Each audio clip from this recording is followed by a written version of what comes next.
Malam sebelum hari pernikahan, di dalam kopernya, aku menemukan akta perkawinan, atas namanya dengan wanita lain, foto-foto pernikahan mereka, jadwal bulan madu ke Jepang, dan hasil pemeriksaan kandungan yang menyatakan kehamilan kembar. Aku segera menelepon tim perencana di gedung pernikahan. Dan pada hari pernikahan, saat mempelai wanita yang sesungguhnya muncul, mempelai pria itu menjadi gila. 12 jam lagi, aku akan resmi menjadi istri Bima Adiwijaya.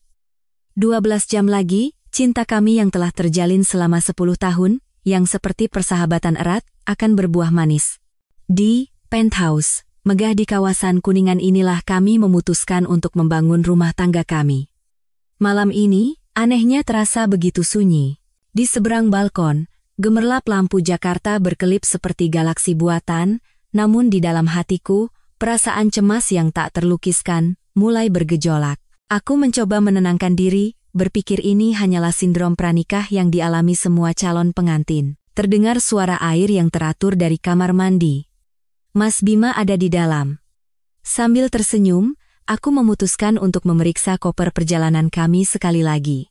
Koper yang ia bilang telah ia siapkan untuk bulan madu kami di Bali. Aku hanya ingin memastikan paspor dan KTP kami sudah ada di tempatnya. Aku memang selalu teliti seperti ini, dan Mas Bima selalu berkata ia mencintai sisi diriku yang penuh perhatian itu. Sebuah koper merek mewah yang mahal diletakkan dengan rapi di samping lemari pakaian. Aku membuka kuncinya dan memeriksa kompartemen jaring di bagian luar. Semuanya sempurna. Namun, saat tanganku hendak mengangkat lapisan kain di kompartemen utama untuk memeriksa ruang rahasia di bawahnya, tanganku berhenti. Lapisan itu menggembung secara tidak wajar. Tanganku gemetar saat menyentuh sebuah map plastik keras yang tersembunyi jauh di bawah lapisan kain. Jantungku serasa jatuh berdebar. Ini bukan koperku. Aku tidak punya hak untuk menggeledahnya. Tapi firasat buruk membuatku tak bisa berhenti. Aku menarik keluar map itu. Nafasku terasa sesak. Dokumen pertama adalah salinan akta perkawinan. Suami. Bima Adiwijaya. Aku menahan napas. Istri. Sari Pertiwi. Nama itu terasa sangat familiar. Aku mencoba mengingat, tapi kepalaku mendadak kosong. Dan tanggal pencatatan pernikahan, 15 Maret, 3 bulan yang lalu. 3 bulan yang lalu, aku sedang sibuk memilih gaun pengantin bersamanya. Tenggorokanku terasa kering. Di bawah akta perkawinan, ada sebuah flash disk hitam. Aku mencolokkannya ke laptop yang menyala di atas meja rias. Ratusan foto muncul. Bukan, ini bukan sekadar foto kenang-kenangan. Ini adalah album pernikahan lengkap yang diambil secara profesional di Bali. Bima masih dengan senyumnya yang cemerlang, tatapan matanya yang hangat, tapi lengannya merangkul wanita lain. Dan Sari. Ia mengenakan gaun pengantin putih bersih, bersandar malu-malu di bahu Bima. Senyum mereka begitu bahagia, menilaukan. Mereka tampak sangat serasi. Mereka saling menatap dengan tatapan yang kupercaya hanya ada untukku. Seseorang serasa meremas jantungku. Aku buru-buru menggulir foto-foto itu, berharap ini hanyalah lelucon mengerikan atau sebuah kesalahpahaman. Tapi tidak. Dokumen ketiga adalah jadwal bulan madu yang sudah dipesan. Tujuannya bukan Bali. Tujuannya adalah Tokyo, Jepang. Tiket pesawat, tiket Shinkansen, reservasi penginapan onsen, semuanya atas nama dia dan wanita itu. Dan akhirnya, dokumen terakhir terjatuh. Bagaikan belati yang memutus sisa kewarasanku. Hasil pemeriksaan kandungan rutin dari sebuah rumah sakit internasional ternama, nama pasien, Sari Pertiwi. Tanggal pemeriksaan terakhir, 2 hari yang lalu. Hasil. Kehamilan kembar 12 minggu, kedua janin berkembang normal. Itu berarti, anak itu ada tepat saat ia menikahinya. Aku terduduk lemas di lantai yang dingin. Map itu berserakan di kakiku. Telingaku berdengung. Kebisingan kota, kerlip lampu, semua tak lagi terlihat. Yang kulihat hanyalah senyum bahagia Bima dan Sari, serta 2 nyawa kecil yang tumbuh di dalam perutnya, 10 tahun. Cinta 10 tahunku ternyata hanyalah sebuah sandiwara besar di mana hanya aku yang tidak tahu naskahnya. Suara air di kamar mandi tiba-tiba berhenti, diikuti suara gagang pintu yang berbunyi, dia akan segera keluar. Aku buru-buru mengumpulkan dokumen-dokumen itu, memasukkannya kembali ke ruang rahasia koper, dan menutup resletingnya. Tepat 1 detik sebelum pintu kamar mandi terbuka, Bima berjalan keluar dengan rambut basah, hanya mengenakan handuk di pinggangnya. Ia tampak sangat santai dan bahagia. Ia tertawa melihatku terduduk di lantai samping koper. "Citra, kenapa duduk di situ? Kamu tegang lagi ya? Khawatir soal besok?" Ia mendekat dan membungkuk untuk memelukku. Aku sedikit menghindar sambil memaksakan senyum. "Ah, bukan. Cuma ngecek paspor lagi, takut kelupaan." "Ngapain sampai segitunya? Kan aku udah urus semua." Bima mengelus kepalaku, masih dengan senyumnya yang cemerlang. "Sudah, ayo tidur.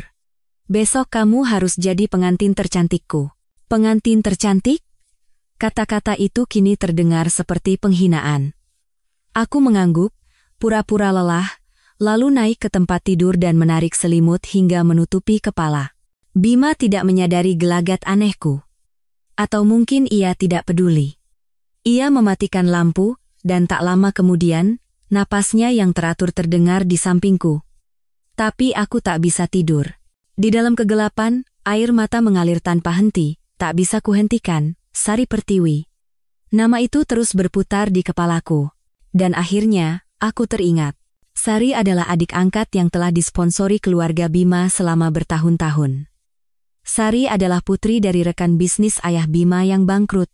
Setelah keluarganya jatuh miskin dan ayahnya mengambil jalan pintas, meninggalkan istri dan putrinya yang masih kecil, Ibu Ratih, ibunda Bima, merasa iba dan membawa Sari ke rumah mereka, membesarkannya seperti anak sendiri. Dulu, aku menganggap Ibu Ratih adalah wanita yang baik hati dan murah hati.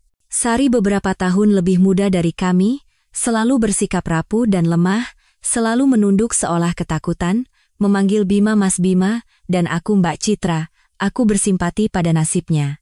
Saat Bima bersikap dingin, bahkan ketus padanya, aku justru memarahinya. "Mas, jangan terlalu keras sama dia. Dia kan sudah banyak terluka."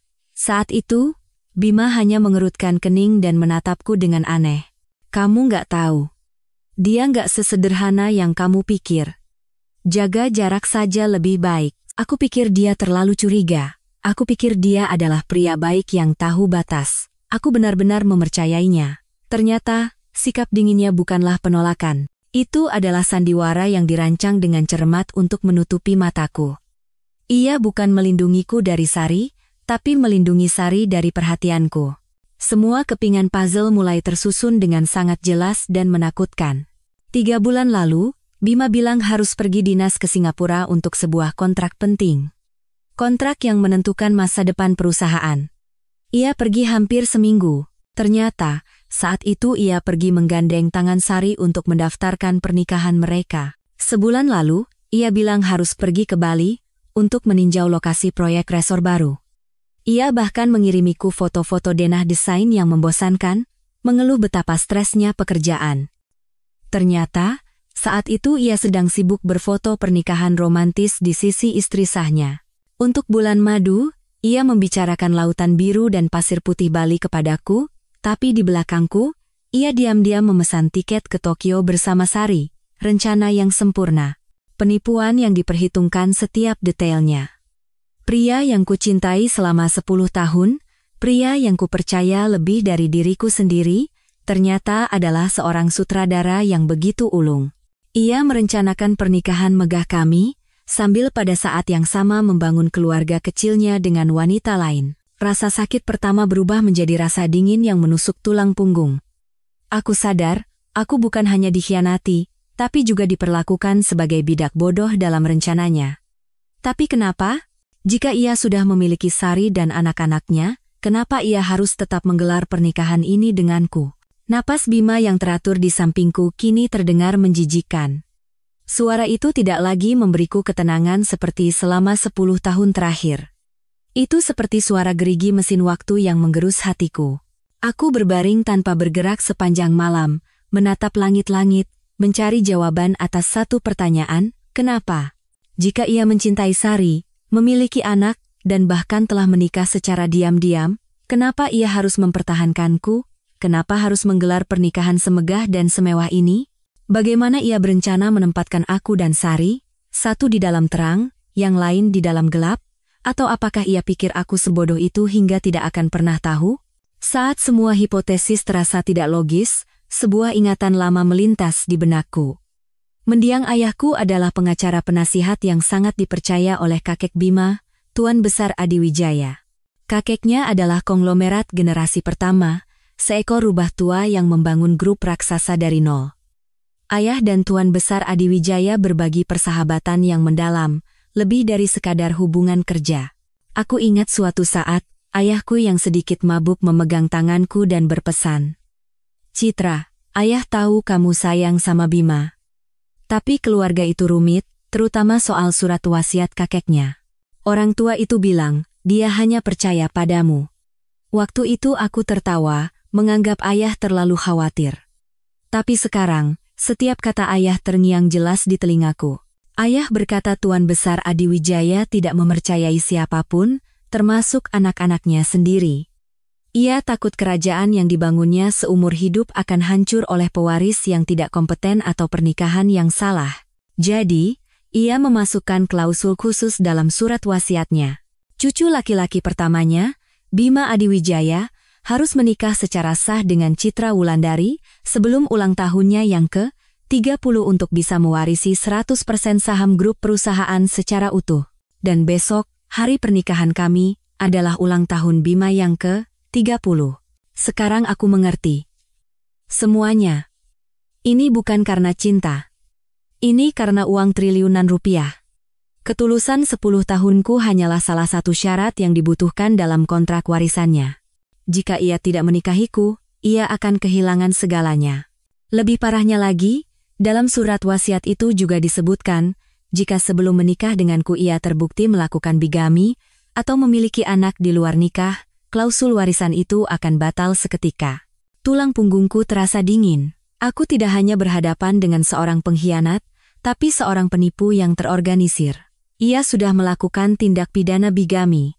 Ia membutuhkan pernikahan ini denganku untuk melegalkan hak warisnya, menipu para pemegang saham dan tetua keluarga. Dan sekarang aku tahu, kenapa map itu ada di dalam koper. Itu bukan kesalahan. Itu adalah jebakan yang direncanakan. Sari, adik angkat yang tampak lemah itu, sengaja membuatnya agar aku melihatnya. Apa yang ia inginkan dariku? Ia pasti berharap aku marah, buta karena cemburu, dan membatalkan pernikahan ini di saat-saat terakhir. Jika aku membatalkan pernikahan, Bima tidak akan memenuhi syarat wasiat dan kehilangan semua hartanya. Tapi pada saat yang sama, ia akan terbebas dariku, dan Sari, sebagai satu-satunya istri sah, akan dengan bangga mendampinginya. Sekali mendayung, 2-3 pulau terlampaui. Ia ingin menghancurkan aku dan Bima sekaligus. Mereka meremehkanku. Mereka pasti mengira aku akan menangis, memohon, dan menginterogasinya dalam keputusasaan, seperti yang biasa kulakukan saat kami bertengkar kecil di masa kuliah. Tapi mereka tidak tahu, pengkhianatan ekstrem ini tidak menghancurkanku. Justru, ini membuatku menjadi dingin yang menakutkan. Dengan sangat hati-hati, aku bangkit dari tempat tidur. Menginjak lantai kayu yang dingin dengan kaki telanjang, aku berjalan ke ruang tengah. Lampu kota masih gemerlap, tapi di mataku, itu hanyalah titik-titik cahaya tanpa jiwa. Aku mengambil ponselku, layarnya menyala. Pukul 2 dini hari, aku menelepon Ibu Rina, kepala tim dari Wedding Organizer, yang telah bekerja denganku selama 6 bulan. Dering kedua, suara serak terdengar. "Halo, Mbak Citra, ada apa? Apa ada yang darurat?" Aku menarik napas dalam-dalam, berusaha menjaga suaraku tetap normal, bahkan sedikit bersemangat. "Bu Rina, maaf mengganggu jam segini. Saya terlalu gugup sampai tidak bisa tidur. Tapi tiba-tiba saya dapat ide bagus. Saya mau kasih kejutan besar buat Mas Bima." "Kejutan apa jam segini, Mbak?" Suara Bu Rina menjadi lebih jelas. "Pernikahan besok tetap berjalan sesuai rencana. Semua prosesinya sama. Tapi, video kenangan sebelum acara itu, saya mau ganti.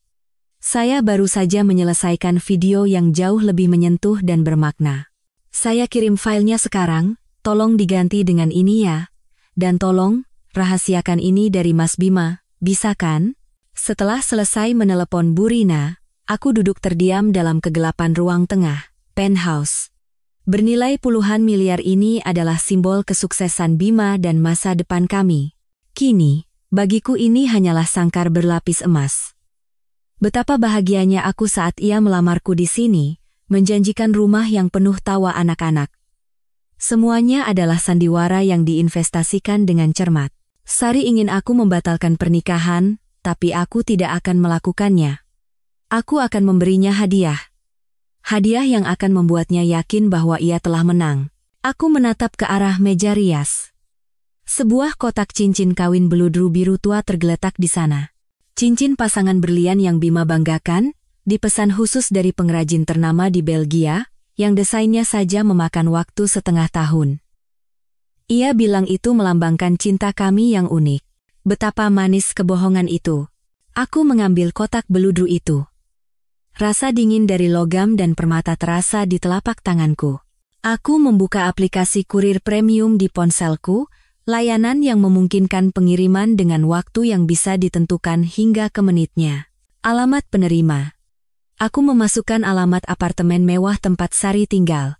Alamat yang kutahu karena Bima pernah menjatuhkan tagihan iurannya. Saat kutanya, ia berkilah itu adalah guest house, perusahaan untuk menjamu mitra yang butuh privasi. Satu lagi kebohongan. Waktu pengiriman. Besok, pukul 09.00 pagi. Saat para pengantin wanita baru mulai dirias. Catatan pengirim, aku kosongkan. Tapi aku membuka aplikasi pesan anonim dan mengirim pesan ke nomor Sari. Nomor itu juga sudah kufoto sebelumnya dari kontak Bima, tersimpan dengan nama adik angkat. Isi pesannya hanya satu baris, harusnya dipakai oleh orang yang berhak. Aku ingin Sari menerima cincin ini. Aku ingin ia percaya bahwa aku sudah tahu segalanya, dan karena begitu sakit hati, aku memutuskan untuk menyerah. Aku ingin ia percaya aku mengakui kekalahan dan mengembalikan cincin pertunangan kami. Apa yang akan dipikirkan seorang wanita jika ia menerima cincin kawin saingannya tepat sebelum pernikahan? Ia akan berpikir dirinya menang. Ia akan dengan percaya diri mengenakan gaun pengantinnya, memakai cincin itu, dan datang ke gedung pernikahan untuk merebut kembali prianya, dan aku berharap ia melakukan persis seperti itu. Setelah menyelesaikan semua itu, aku kembali ke kamar tidur. Malam masih panjang, tapi aku tidak bisa lagi membuang waktu dengan menangis. Aku membuka laptop dan memasukkan flash disk berisi kejahatan Bima. Ratusan foto pernikahan, akta perkawinan, jadwal penerbangan, dan hasil diagnosis kehamilan kembar. Aku tidak hanya menyalinnya. Aku menyusunnya kembali dengan cermat menjadi satu file video. Musik latarnya, aku memilih lagu merdu yang Bima pilih untuk diputar di pernikahan kami. Video itu dimulai dengan kenangan 10 tahun kami, foto-foto masa polos kami. Lalu tiba-tiba, aku menyisipkan foto akta perkawinan dia dan Sari. Selanjutnya, aku mengedit silang antara foto pernikahan mereka yang bahagia dengan pesan-pesan cinta yang ia kirimkan padaku di waktu yang sama. Aku bekerja seperti mesin, tanpa emosi, tanpa ragu. Setiap kali foto Sari ditambahkan, hatiku sedikit demi sedikit membeku. Dan saat aku memasukkan foto USG si kembar sebagai adegan terakhir, aku tahu hadiah kejutan yang kusiapkan untuk Bima telah selesai. Aku mengunggah seluruh file video itu ke server cloud yang aman dan mengirimkan tautannya ke Bu Rina. Ingat ya Bu, rahasia. Ini video ketulusan hati saya. Fajar mulai menyingsing. Aku tidak tidur semalaman, tapi anehnya pikiranku sangat jernih. Aku menghapus semua jejak, memasang kembali flash disk, berisi kejahatan itu ke tempatnya, memasukkannya ke dalam map, dan menyembunyikannya kembali di dasar koper seolah tak tersentuh. Saat hari sudah terang, terdengar suara Bima bergerak. Aku memejamkan mata, pura-pura tidur nyenyak. Ia turun dari tempat tidur dengan pelan, mungkin bermaksud membiarkanku tidur lebih lama. Terdengar suara kecil dari dapur, sepertinya ia sedang menyiapkan sarapan. Pria ini, sambil menipuku dengan kejam, masih bisa memainkan peran sebagai calon suami yang sempurna. Tak lama, Ia masuk ke kamar membawa nampan kecil dan membangunkanku. Sayang, bangun, sarapan dulu. Hari ini kan harimu, harus makan yang banyak biar jadi pengantin paling cantik di dunia. Aku mengucek mata dan tersenyum, senyum yang telah kulatih semalaman. Senyum wanita paling bahagia di dunia. Di atas nampan, ada telur mata sapi berbentuk hati kesukaanku dan jus jeruk segar. Makasih ya mas. Ucapku dengan suara manis. Bima duduk di tepi tempat tidur, memperhatikan aku makan. Ia berkata dengan suara yang sangat lembut. Makan yang banyak, ya. Maaf belakangan ini aku sibuk banget, banyak dinas, jadi kurang perhatiin kamu. Nanti setelah nikah, pas bulan madu, aku tebus semuanya. Tebus? Kata itu dari mulutnya membuatku mual. Sibuk? Tentu saja. Ia sangat sibuk. Sibuk mendaftarkan pernikahan dengan wanita lain, sibuk berfoto pernikahan dengan istri barunya, sibuk merawat istrinya yang hamil kembar. Rasa mual bergejolak di dalam perutku, tapi aku memaksakan diri menelan telur berbentuk hati yang munafik itu. Aku mengangkat kepala dan menatapnya lekat-lekat, pria yang telah kucintai selama 10 tahun. Masih wajah yang sama, masih tatapan mata yang sama. Bagaimana bisa seseorang menyembunyikan rahasia mengerikan seperti itu dan tetap bersikap biasa saja? Apakah ia tidak merasa bersalah atau menyesal sedikit pun?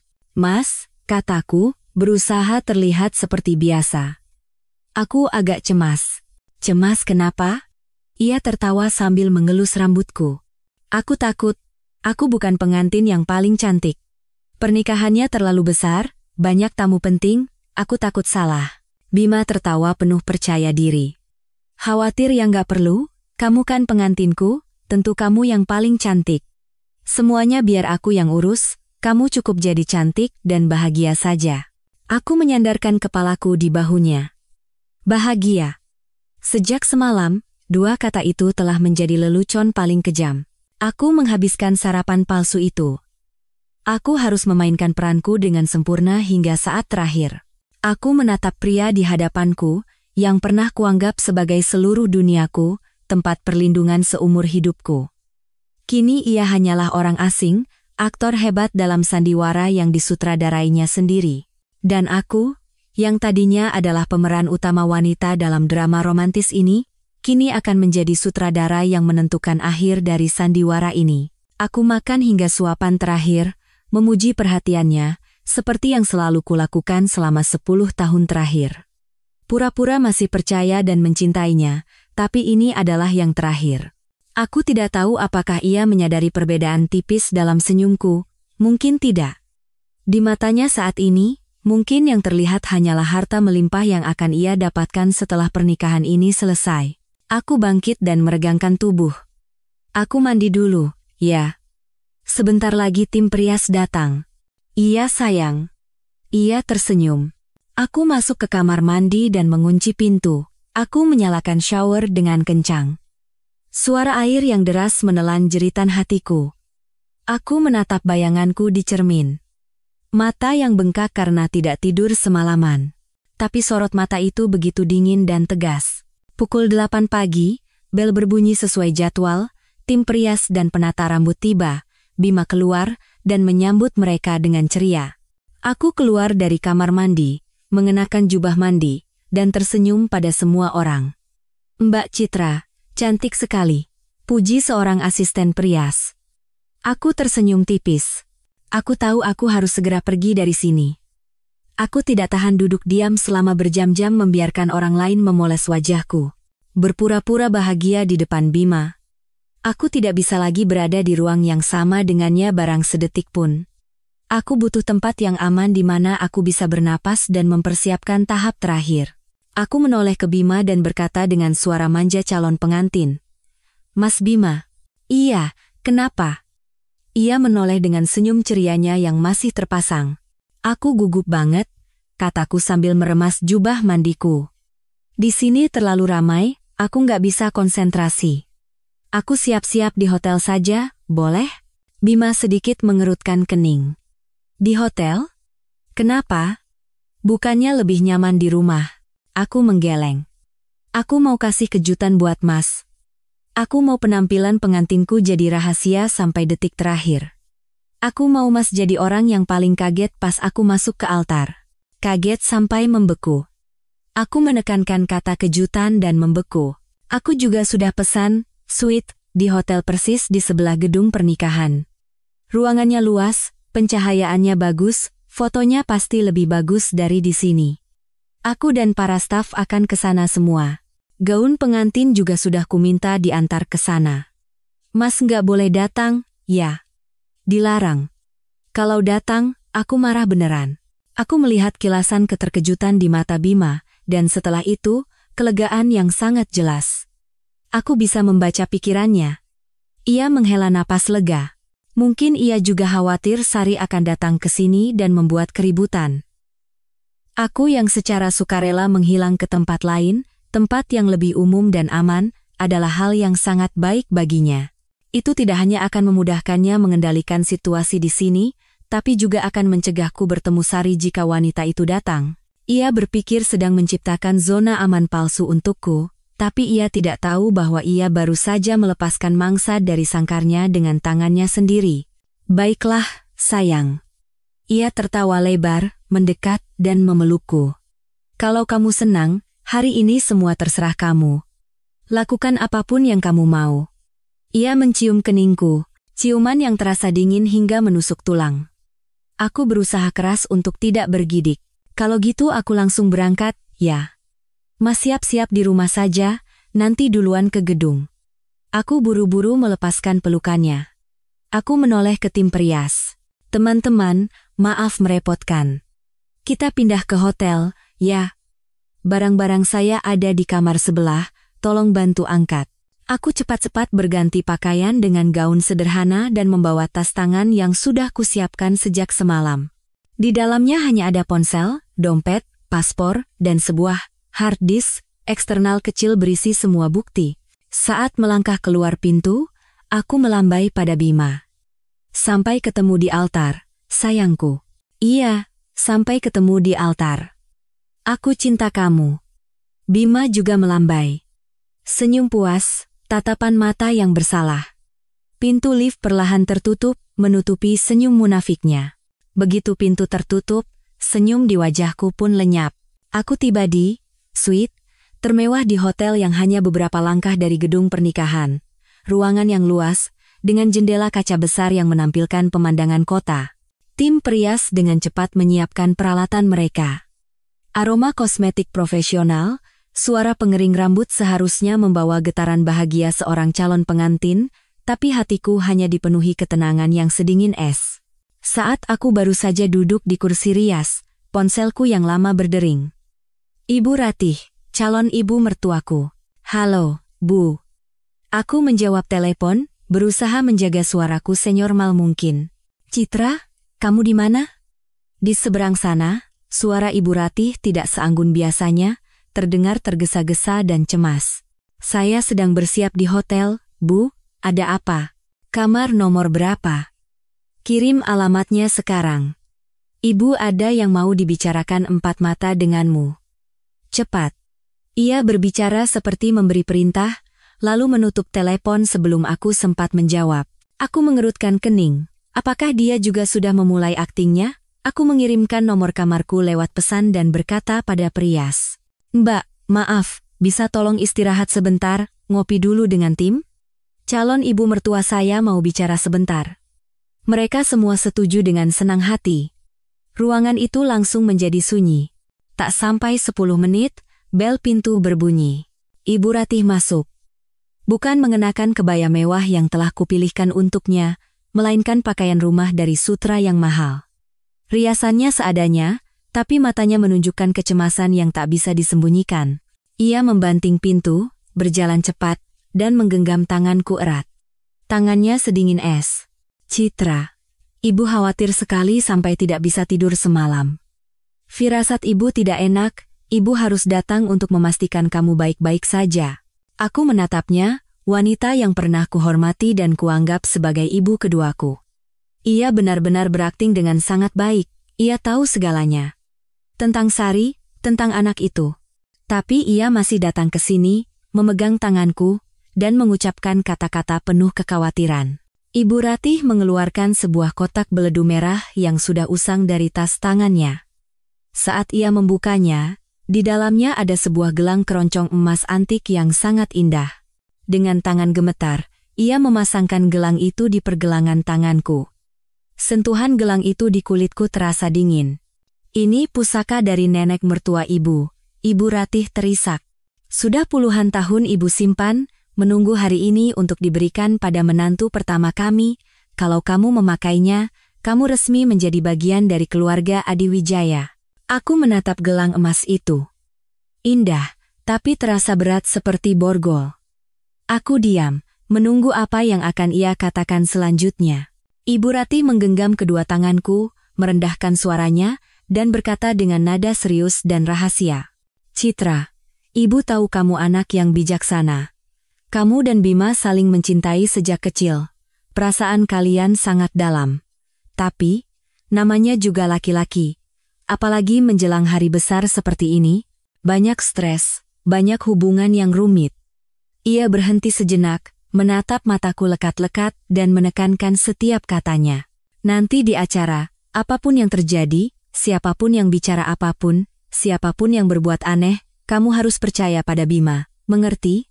Semua yang dia lakukan itu demi keluarga ini. Ia meremas tanganku. Janji sama ibu, ya. Keluarga Adiwijaya ini beruntung sekali mendapatkan menantu sepertimu. Jangan biarkan orang luar merusak hari baik kita. Sekarang aku mengerti. Ini bukan nasihat. Ini adalah peringatan dan persiapan. Ia takut Sari akan datang dan membuat keributan. Jadi ia datang untuk memberiku penenang terlebih dahulu. Maksudnya adalah, apapun yang kulihat nanti, aku harus menahannya sampai pernikahan ini selesai, agar putranya bisa mendapatkan warisannya. Perlahan aku menarik tanganku dari genggamannya. Aku mengangkat kepala dan tersenyum lebar. Senyum seorang menantu yang berbakti. Baik, Bu. Jangan khawatir. Saya tidak akan mengecewakan Ibu. Apapun yang terjadi, hari baik ini akan berjalan dengan sempurna. Ibu Ratih menghela napas lega, seolah baru saja menurunkan beban seberat 1000 ton. Baguslah. Ibu percaya padamu. Ia buru-buru berdiri dan merapikan pakaiannya. Baiklah, Ibu mau bersiap-siap dulu. Kamu juga jangan terlambat, ya? Ia pergi secepat ia datang. Begitu pintu tertutup, senyum di wajahku lenyap. Aku melepaskan gelang emas itu dan meletakkannya di atas meja. Aku memanggil kembali tim Prias. Prias mulai bekerja. Aku memejamkan mata, membiarkan mereka memoles wajahku. Aku mencoba mengosongkan pikiran. Aroma bedak yang harum, sentuhan kuas yang lembut di kulit. Aku seperti boneka kayu yang digerakkan oleh orang lain. Baru nanti setelah semuanya selesai, aku tahu. Tepat pada saat Ibu Ratih memasangkan gelang dingin itu di tanganku, di sebuah apartemen mewah lain yang tak jauh dari sana, sebuah drama lain sedang menuju puncaknya. Tepat pukul 9 pagi, bel apartemen Sari berbunyi. Dia, yang semalaman terjaga karena cemas dan gelisah, buru-buru membuka pintu. Seorang kurir menyerahkan sebuah kotak beludru biru tua padanya. Kotak cincin kawin dari merek yang sama dengan yang dipilih Bima. Di dalamnya, sepasang cincin berlian berkilauan. Sesaat kemudian, ponsel Sari menerima pesan anonim yang kukirim. Harusnya dipakai oleh orang yang berhak. Sari tertegun. Menurut informasi dari temanku, Maya, Sari langsung percaya bahwa aku sudah tahu segalanya.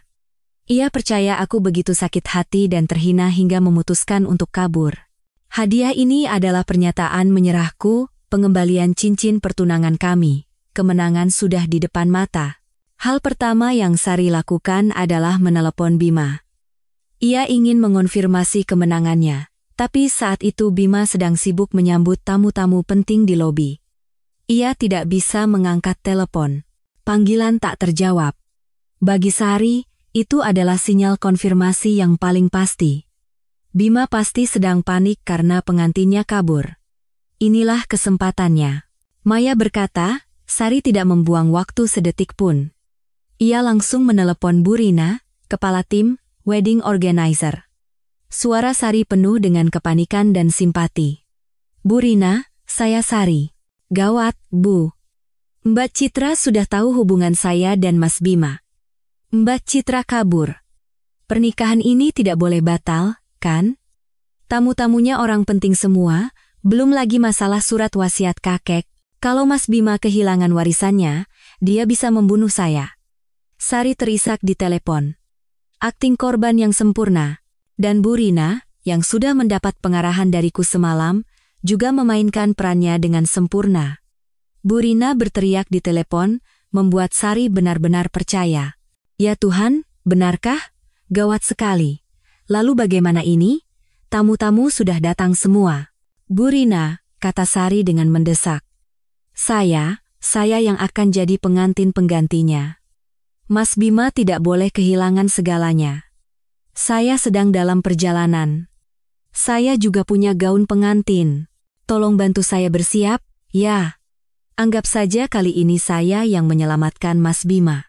Baik, Mbak Sari. Bu Rina menjawab dengan suara sangat panik. Cepat ke sini. Saya siapkan semuanya. Panggilan berakhir. Sari menghela napas lega. Tujuannya tercapai. Menurut Maya, Sari membuka lemari pakaiannya. Di sana, tergantung gaun pengantin mewah yang sudah lama ia pesan secara diam-diam.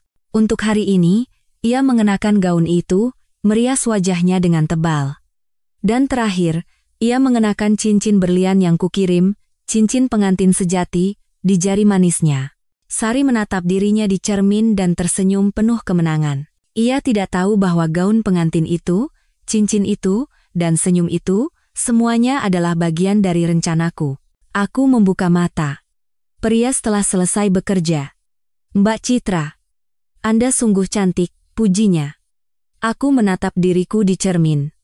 Wajah yang dirias sempurna, cantik tapi dingin. Sorot mataku tidak goyah sedikit pun. Aku tidak mengenakan gaun pengantin.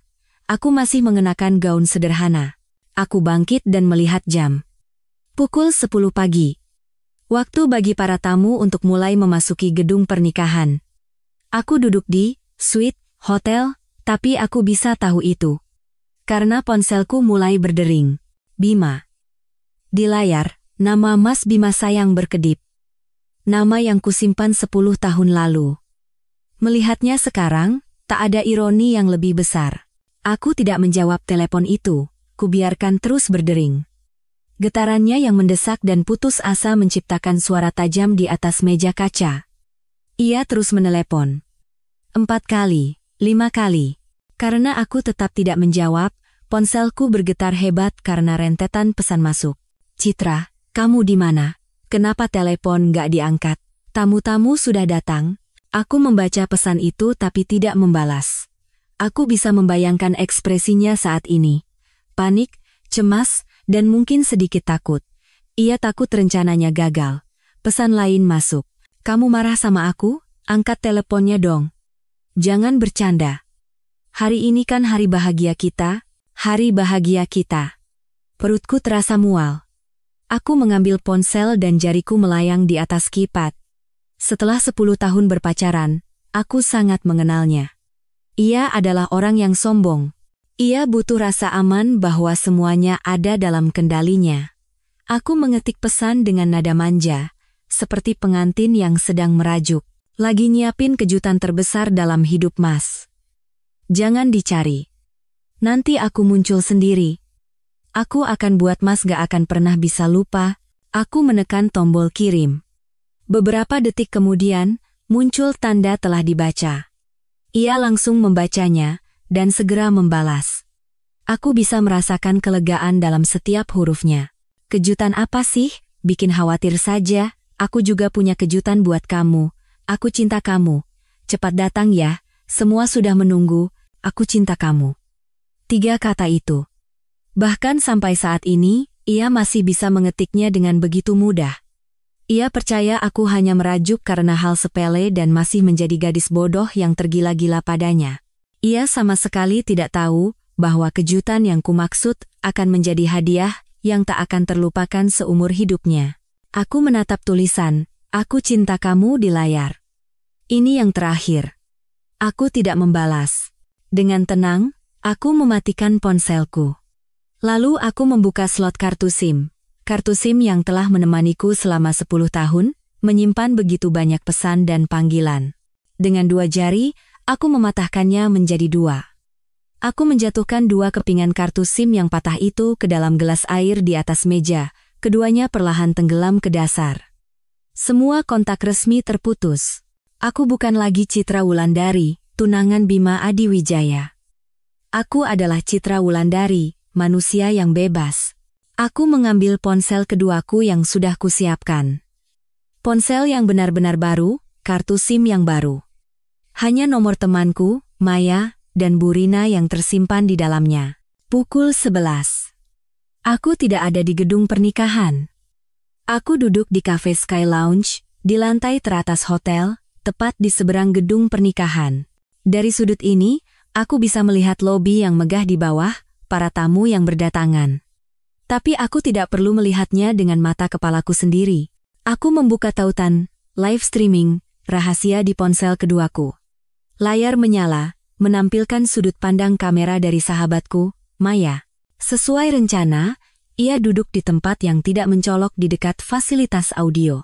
Gedung pernikahan itu megah, persis seperti yang kurancang. Bunga kesukaanku, anggrek bulan putih, diikat dalam rangkaian besar menutupi panggung, menciptakan suasana seperti taman di negeri dongeng musim salju, lampu kristal yang mewah, dan 500 tamu. Mengamati layar, aku melihat wajah-wajah yang kukenal. Mereka bukan teman dekat kami. Mereka adalah anggota Dewan Direksi Grup, mitra bisnis utama dari seluruh negeri, dan para pemegang saham penting yang memiliki hak suara untuk menentukan masa depan Bima. Ini bukan pernikahan. Ini adalah pameran kekuasaan, panggung debut seorang pewaris. Kamera Maya mengarah ke panggung. Di sana, Bima Adiwijaya berdiri.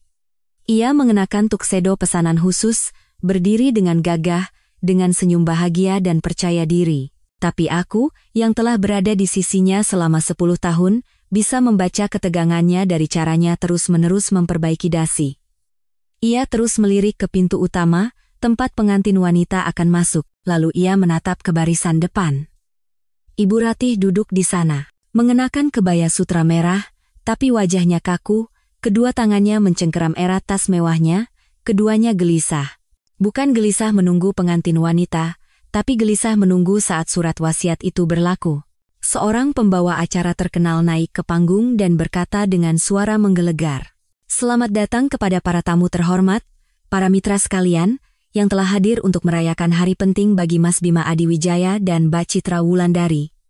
Tepuk tangan membahana. Maya mengirimiku pesan, barusan Bima nanya kamu di mana, aku bilang lagi nyiapin kejutan besar. Mukanya puas banget, aku tersenyum. Pembawa acara melanjutkan.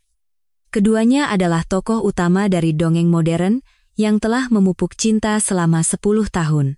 Nah, sebelum kita menyambut mempelai wanita yang cantik, mari kita saksikan bersama sebuah video yang sangat istimewa, berisi momen-momen paling berkesan dari perjalanan cinta mereka. Mohon perhatiannya ke layar LED raksasa di belakang. Kamera Maya melakukan close-up pada wajah Bima. Ia menarik napas dalam-dalam dan membusungkan dada. Tersenyum paling cerah. Senyum yang pernah membuatku terpesona. Bersiap menerima restu dan pujian dari 500 tamu. Ia menatap layar LED seluas 100 meter persegi di belakangnya, menunggu. Lampu di seluruh ruangan padam, hanya menyisakan sorotan ke layar. Musik merdu mengalun. Musik yang sama persis dengan yang kupilih. Aku mengangkat cangkir tehku dan menarik napas dalam-dalam. Aku mengirim pesan ke Bu Rina. Mulai, Bu. Aku menyeruput teh melati. Rasa pahitnya terasa di ujung lidah, tapi itu membuatku anehnya tetap tenang. Di layar ponsel, kamera Maya terus mengirimkan gambar yang jernih. Lampu gedung pernikahan padam, musik merdu mengalun. Benar. Musik yang kupilih. Layar LED raksasa seluas 100 meter persegi di belakang Bima menyala terang. Yang pertama muncul adalah foto kami saat berusia 7 tahun, diambil bersama. 2 anak dekil di depan gerbang SD. Kemudian, kenangan 10 tahun kami mengalir. Dari masa SMA dengan seragam putih abu-abu, masa kuliah yang lugu, hingga perjalanan pertama kami saat baru mulai bekerja. Di seberang layar, aku melihat senyum Bima. Senyum puas dan bangga. Ia benar-benar tenggelam dalam skenario sempurnanya. Ia mengira ini adalah video kejutan manis yang kusiapkan. Aku melihatnya melirik ke barisan depan. Para pemegang saham penting mengangguk-angguk kagum. Kisah cinta dongeng yang begitu sempurna untuk memperkuat posisi seorang pewaris. Terdengar gumaman kagum dari bawah. Cinta yang langka sekali. Pengantin wanitanya cantik dan baik hati, ya. Aku tersenyum. Hidangan utamanya baru akan dimulai. Musik yang mencapai puncaknya tiba-tiba berhenti. Layar menjadi hitam selama 1 detik. Terdengar gumaman gelisah dari bawah. Senyum Bima membeku. Ia menoleh ke layar, lalu mengerutkan kening dan menatap ke arah tim teknis. Sepertinya ia mengira ada masalah teknis, dan layar menyala kembali. Bukan foto kenangan kami, melainkan sebuah foto pernikahan yang diperbesar maksimal. Bima dengan tuxedo hitam merangkul pinggang wanita lain yang mengenakan gaun pengantin putih bersih. Latar belakangnya adalah hutan ubud yang magis di Bali. Seluruh gedung pernikahan hening, lalu meledak dalam gumaman penuh keterkejutan. Siapa itu? Videonya salah putar, ya? Pengantinnya kan bukan yang itu? Wanita itu, kok kayak nggak asing, ya? Kamera maya langsung mengarah ke Bima. Senyumnya benar-benar lenyap.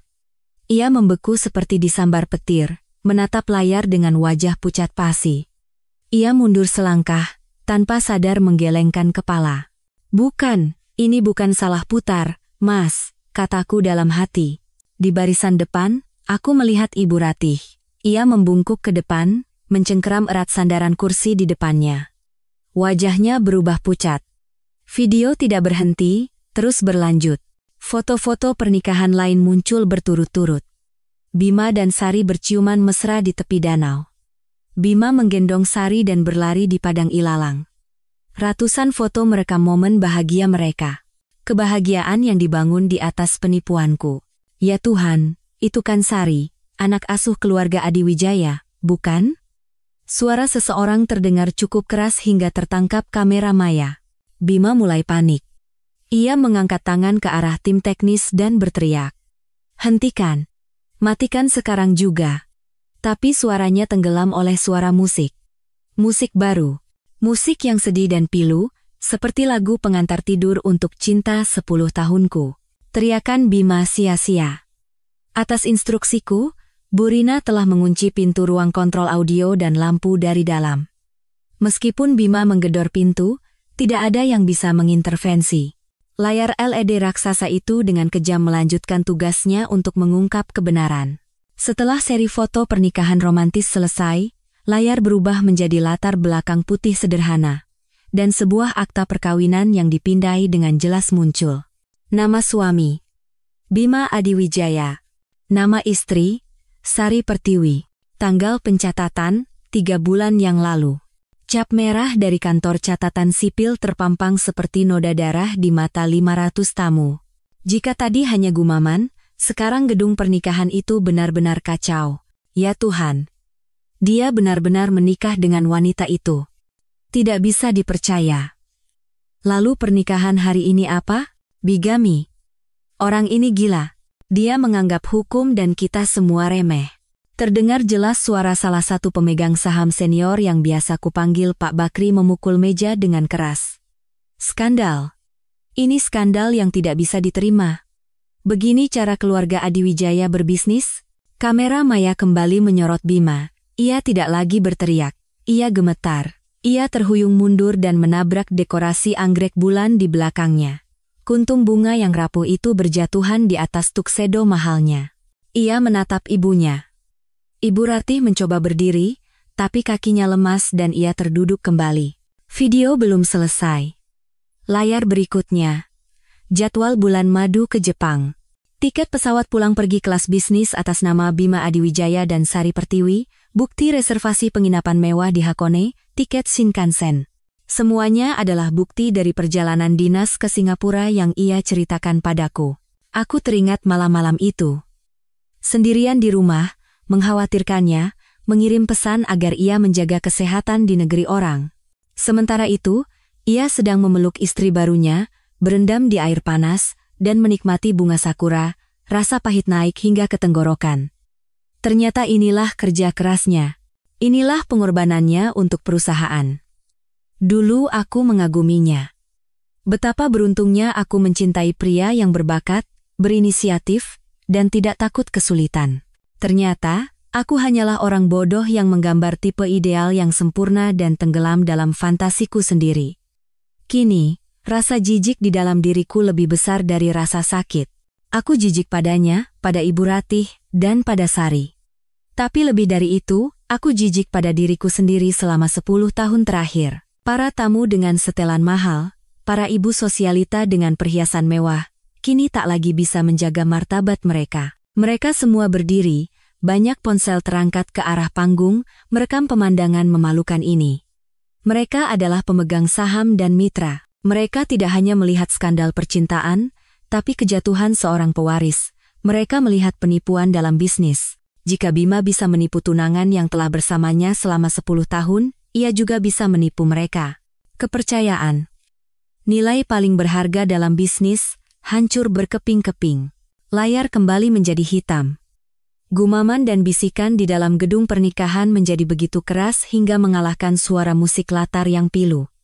Orang-orang mungkin berpikir sandiwara telah berakhir, tapi tidak. Bagiku, masih ada hadiah terakhir. Setelah beberapa detik keheningan yang mencekam, layar kembali menyala. Kali ini, bukan foto pernikahan, bukan tiket pesawat. Melainkan selembar kertas A4 putih yang diperbesar maksimal. Hasil pemeriksaan kandungan rutin dari sebuah rumah sakit internasional. Nama pasien, Sari Pertiwi, dan satu baris kesimpulan akhir yang sengaja kutandai dengan lingkaran merah, hasil USG. Kehamilan kembar 12 minggu, perkembangan janin normal. Jika akta perkawinan adalah bom, maka diagnosis kehamilan kembar ini adalah ledakan nuklir. Seluruh 500 tamu di gedung pernikahan menahan napas secara bersamaan. Keheningan yang berat dan absolut, terasa bahkan dari seberang layar, live streaming, kembar. Bukan hanya punya anak, tapi kembar. Ia, sebelum pernikahannya denganku, sudah memiliki pewaris dengan wanita lain, bahkan 2 sekaligus. Melalui kamera maya, aku melihat Bima. Ia tidak lagi gemetar, ia hanya berdiri tanpa bergerak. Ia menatap tulisan kembar di layar, wajahnya tidak berdarah sama sekali. Aku melihat Ibu Ratih, ia benar-benar pingsan. Orang-orang di sekitarnya mencoba menyadarkannya. Dan sesuai skenario, musik berhenti total. Dalam keheningan yang mematikan itu, suaraku, melalui sistem pengeras suara mahal di gedung pernikahan, terdengar jelas, tenang, dan menggelegar. Selamat, Mas Bima. Suaraku yang telah ia dengar selama 10 tahun. Kini, suaraku sedingin pisau. Hadiah ini, aku berhenti sejenak. Semoga kamu suka. Begitu suaraku selesai, layar LED raksasa itu padam. Seketika, gedung pernikahan menjadi lautan kekacauan. Jeritan, umpatan, suara kursi yang terbalik. Semua orang berdiri, ponsel-ponsel bermunculan seperti jamur. Mereka memotret Bima, Ibu Ratih yang pingsan, para pemegang saham yang memukul meja dengan marah. Maya mengirimiku pesan dengan tangan gemetar. Citra, ini benar-benar berakhir. Kacau banget. Ibu Ratih pingsan, para pengacara di sana teriak-teriak suruh panggil pengacara mereka. Aku melihat pemandangan itu. Tidak ada rasa puas, tidak ada rasa kemenangan. Hanya kehampaan yang tak berujung. Masa muda 10 tahunku telah dimakamkan dengan begitu megah dan sempurna di hadapan 500 saksi. Tiba-tiba, kamera Maya bergoyang hebat, bergerak cepat ke arah pintu utama gedung. Maya berteriak melalui pesan suara. Astaga, Citra. Sari, dia beneran datang. Pakai gaun pengantin. Tepat pada saat itu, di tengah badai kekacauan, saat Bima berdiri di atas panggung seperti patung yang hancur berkeping-keping dan Ibu Ratih mendapat pertolongan pertama, pintu utama gedung pernikahan, tempat yang seharusnya menjadi pintu masukku, terbuka lebar. Sari Pertiwi berdiri di sana. Ia berdiri megah di bawah gapura anggrek bulan, mengenakan gaun pengantin, off-shoulder, yang mewah. Rambutnya disanggul tinggi, riasannya sempurna, dan di jari manisnya, berkilauan cincin berlian yang kukirim. Ia datang seperti seorang ratu yang akan naik ke panggung kemuliaan. Melalui layar live streaming, aku melihat Sari menarik napas dalam-dalam. Ia tidak melihat kekacauan di dalam. Ia tidak melihat tatapan terkejut para tamu. Ia hanya melihat prianya yang berdiri di atas panggung. Mungkin ia tiba tepat setelah video selesai. Ia mendengar keributan dan mengira itu adalah keributan yang disebabkan oleh aku, pengantin wanita, yang kabur. Sesuai rencananya, ia berpikir inilah momennya. Momen saat ia muncul, menyelamatkan Bima dari skandal, dan dengan bangga mengambil posisinya. Ia telah menerima cincin, mendapat konfirmasi dari Bu Rina. Ia 100% yakin aku adalah pecundang. Dengan senyum paling cerah, senyum seorang pemenang, Sari mulai berjalan di atas karpet putih yang ditaburi bunga. 500 pasang mata yang tadinya terkejut karena skandal bigami, kini tertuju padanya. Tatapan mereka bukan kekaguman, melainkan rasa ingin tahu, penghinaan, dan kasihan. Ya Tuhan, seseorang bergumam. Itu kan wanita yang tadi. Wanita di video itu. Yang katanya hamil. Tidak tahu malu, datang juga ke sini. Gumaman kembali terdengar, lebih keras dari sebelumnya. Senyum Sari mulai membeku. Ia sadar ada yang salah. Kenapa semua orang menatapnya dengan tatapan seperti itu? Kenapa tidak ada yang bertepuk tangan? Dan kenapa? Kenapa prianya, Bima, menatapnya dengan tatapan seperti itu? Itu bukan tatapan lega seorang penyelamat, itu adalah tatapan kebencian. Tatapan seekor binatang buas yang terpojok menatap orang yang telah mendorongnya ke tepi jurang. Tapi Sari sudah berjalan lebih dari separuh jalan. Ia tidak bisa berbalik. Ia masih mencoba tersenyum, dan dengan suara gemetar, ia berkata sekeras mungkin.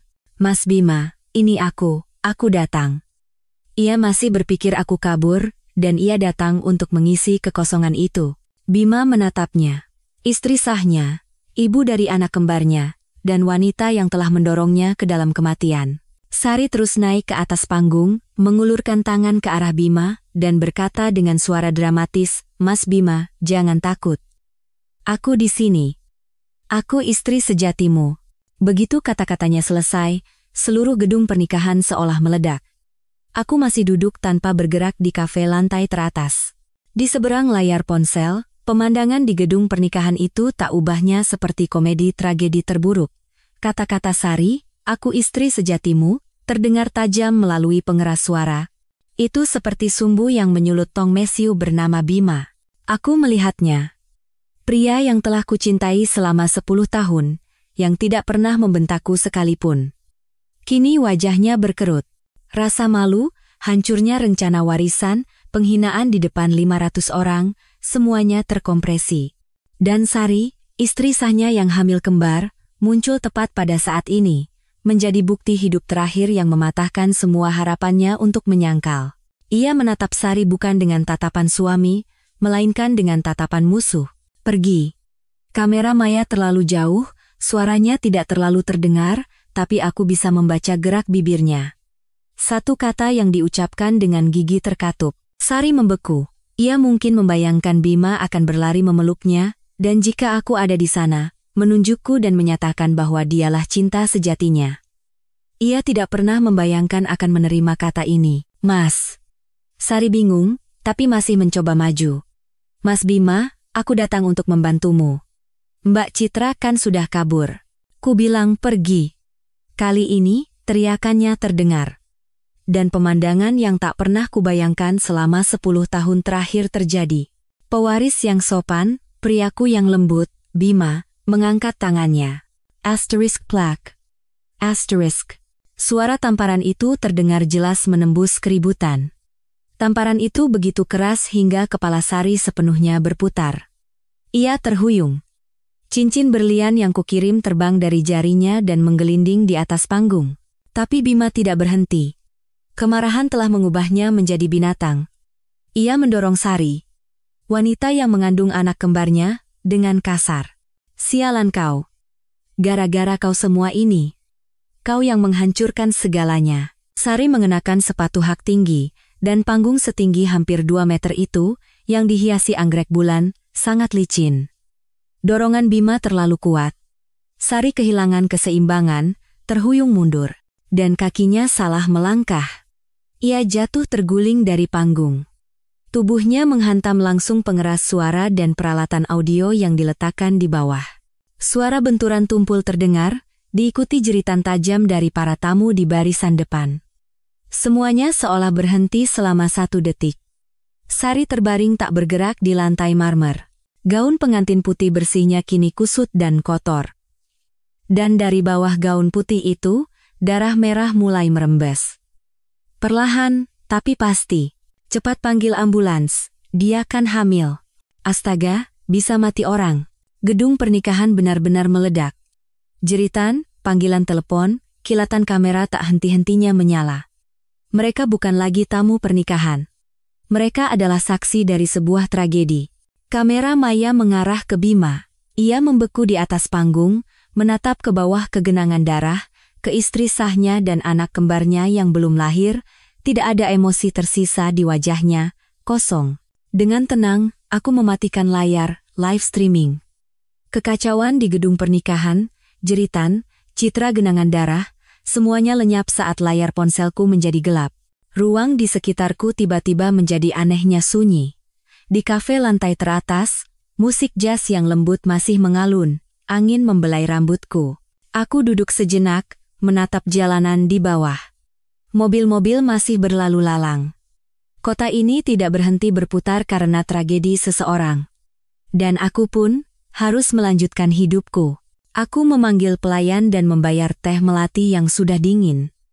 Menyeret koper kecilku, aku masuk ke lift. Tidak ada yang mengenaliku. Wanita dengan gaun sutra sederhana dan kacamata hitam ini adalah pengantin wanita dari pernikahan tragis yang sedang terjadi di gedung sebelah. Aku sudah memesan mobil sebelumnya. Sebuah sedan mewah tanpa plat nomor menunggu di pintu belakang hotel. Aku masuk, dan mobil itu diam-diam menyelinap ke dalam keramaian. Sopir mengantarku ke Bandara Internasional Soekarno-Hatta. Aku telah memesan tiket seminggu yang lalu dengan rekening bank dan paspor lain yang Bima sama sekali tidak tahu. Aku sudah check-in online, dan hanya butuh beberapa menit untuk melewati pemeriksaan keamanan. Aku masuk ke lounge, kelas bisnis. Di sini, semuanya tenang. Suara percakapan berbisik, suara halaman majalah di balik, suara cangkir teh beradu, jauh berbeda dengan pemandangan yang baru saja kusaksikan. Kontras yang kejam antara neraka dan ketenangan. Aku duduk di sudut. Ponsel keduaku berdering. Pesan dari Maya. Citra, kamu sudah berangkat? Ambulans sudah bawa Sari. Kondisinya kelihatannya parah. Bima tiba-tiba kabur. Nggak ikut ambulans, nggak peduliin ibunya yang pingsan. Dia lari ke parkiran, nyetir kayak orang gila. Hati-hati. Aku takut dia mencarimu. Aku membaca pesan itu tanpa gejolak emosi. Mencariku? Untuk apa? Untuk menyalahkanku atas apa yang telah ia perbuat? Aku menarik napas dalam-dalam. Selama 10 tahun terakhir, aku hidup seperti lebah pekerja yang rajin demi sebuah rumah tangga. Aku menolak tawaran promosi yang lebih baik karena Bima tidak ingin aku lelah. Aku mengubur mimpi untuk sekolah di luar negeri karena Bima tidak suka hubungan jarak jauh. Aku berkorban, bersabar, dan percaya secara buta. Aku pikir cinta dari persahabatan adalah perasaan yang paling kokoh. Ternyata, itu adalah perasaan paling rapuh yang dibangun di atas kebiasaan, bukan rasa hormat. Di layar besar, lounge, muncul pengumuman bahwa penerbangan ke Paris akan segera berangkat. Penerbangan pukul 12.30. Aku bangkit dan menyeret koperku, aku tidak menoleh ke belakang. Aku berjalan menuju gerbang keberangkatan, di mana kehidupan baru menantiku, 10 tahun masa muda, 10 tahun cinta dan kebohongan. Semua ini kutinggalkan di kota ini, aku tidak ada di sana. Aku tidak menyaksikan pemandangan setelahnya yang terjadi di penthouse. Aku berada di atas awan, menembus langit menuju belahan bumi lain. Semua itu adalah cerita yang kemudian diceritakan Maya kepadaku. Maya bilang, Bima menyetir seperti orang gila. Ia meninggalkan Sari yang mendapat pertolongan darurat di rumah sakit, meninggalkan Ibu Ratih yang pingsan di gedung pernikahan, meninggalkan kekacauan memalukan dari 500 tamu dan keluarganya. Di kepalanya, hanya ada satu pikiran, menemukan aku. Mungkin ia berpikir aku ada di rumah, menangis sambil mengemasi barang, menunggunya kembali untuk marah dan berteriak. Ia masih berpikir aku adalah gadis bodoh yang rapuh 10 tahun lalu. Bahwa jika ia sedikit membujuk dan meminta maaf, semuanya akan kembali seperti semula. Ia berlari ke penthouse, membuka pintu dengan kunci, dan membeku di tempat. Rumah itu kosong. Bukan kosong seperti rumah baru yang belum diisi, tapi kosong seperti tempat yang telah dikosongkan sepenuhnya. Sofa Italia yang mahal hilang. TV layar lengkung hilang. Meja makan kayu jati hilang. Di ruang ganti, semua pakaian bermerekku hilang. Foto-foto kenangan kami yang tergantung di lorong hilang. Bahkan sikat gigi pinkku di kamar mandi, pasta gigi yang sudah terpakai, sabun mandi yang biasa kugunakan, semuanya hilang. Di penthouse yang luas itu, kini hanya napasnya yang kasar yang bergema. Tidak ada satupun jejakku yang tersisa, seolah aku tidak pernah ada di sini. Menurut Maya, Bima tidak percaya dengan apa yang dilihatnya. Ia berlari dari satu ruangan ke ruangan lain. Ruang tengah, kamar tidur, ruang kerja, semuanya kosong. Hanya perabotannya yang tersisa sendirian. Lama kemudian, ia menemukan selembar catatan kecil yang tertempel di kulkas. Tanda terima dari sebuah perusahaan jasa pindahan dan penyimpanan premium. Tanggal pindahan? 3 hari yang lalu. Saat itulah ia sadar, ini bukan kemarahan sesaat. Ini bukan keputusan terburu-buru yang diambil setelah menemukan rahasia semalam. Ini adalah rencana. Rencana yang telah disiapkan dengan cermat sejak lama. Ia berteriak, bukan karena marah, tapi karena ngeri, kata Maya. Saat di mana seorang pria yang seumur hidupnya yakin bisa mengendalikan segalanya, menyadari sejak kapan ia telah dipermainkan. Ia sadar bahwa aku tahu. Sudah tahu sejak lama sekali. Keheninganku beberapa hari terakhir, senyumku pagi ini, sarapan berbentuk hati, lambaian tangan di depan pintu lift, semuanya adalah bagian dari sandiwara. Ia pikir ia adalah sutradaranya, tapi ternyata ia hanyalah salah satu aktor dalam sandiwaraku. Masih cerita dari Maya. Setelah menyadari kebenaran yang dingin itu, Bima tidak bisa lagi menjaga ketenangannya. Ia mulai mengobrak-abrik rumah. Mencari sesuatu, apa saja.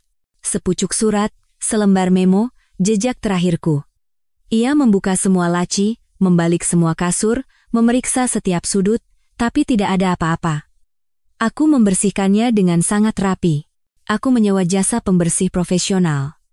Mereka membersihkan penthouse ini sampai aroma parfumku yang familiar pun tidak tersisa. Hanya tersisa bau deterjen yang dingin. Ia terduduk di tengah ruang tengah yang kosong, meneriakkan namaku dengan putus asa, dan ia melihatnya.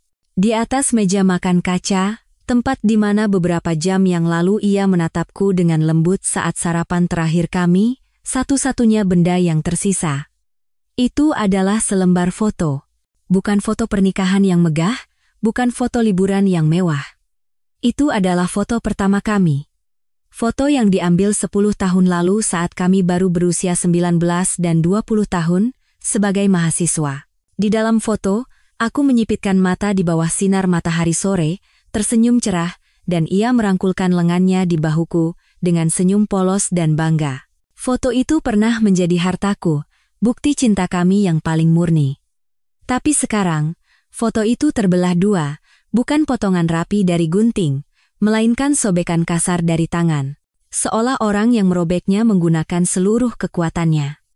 Setengah bagian yang bergambar diriku hilang, dan hanya setengah bagian yang tersisa diletakkan di atas meja. Bima dengan senyum polosnya, memeluk ruang kosong di sebelahnya. Maya berkata. Bima mengambil foto setengah itu dengan tangan gemetar. Ia menatap lekat-lekat ruang kosong di sampingnya. Ia tidak menangis. Ia hanya tertawa, tawa gila yang serak, menggema di apartemen yang kosong. Ia baru sadar sekarang. Aku bukan hanya pindah, aku bukan hanya meninggalkannya.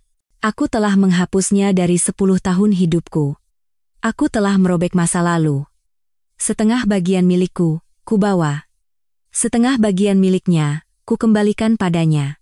Ku kembalikan kebohongan, kekosongan, dan masa depan di mana aku tidak akan pernah ada lagi.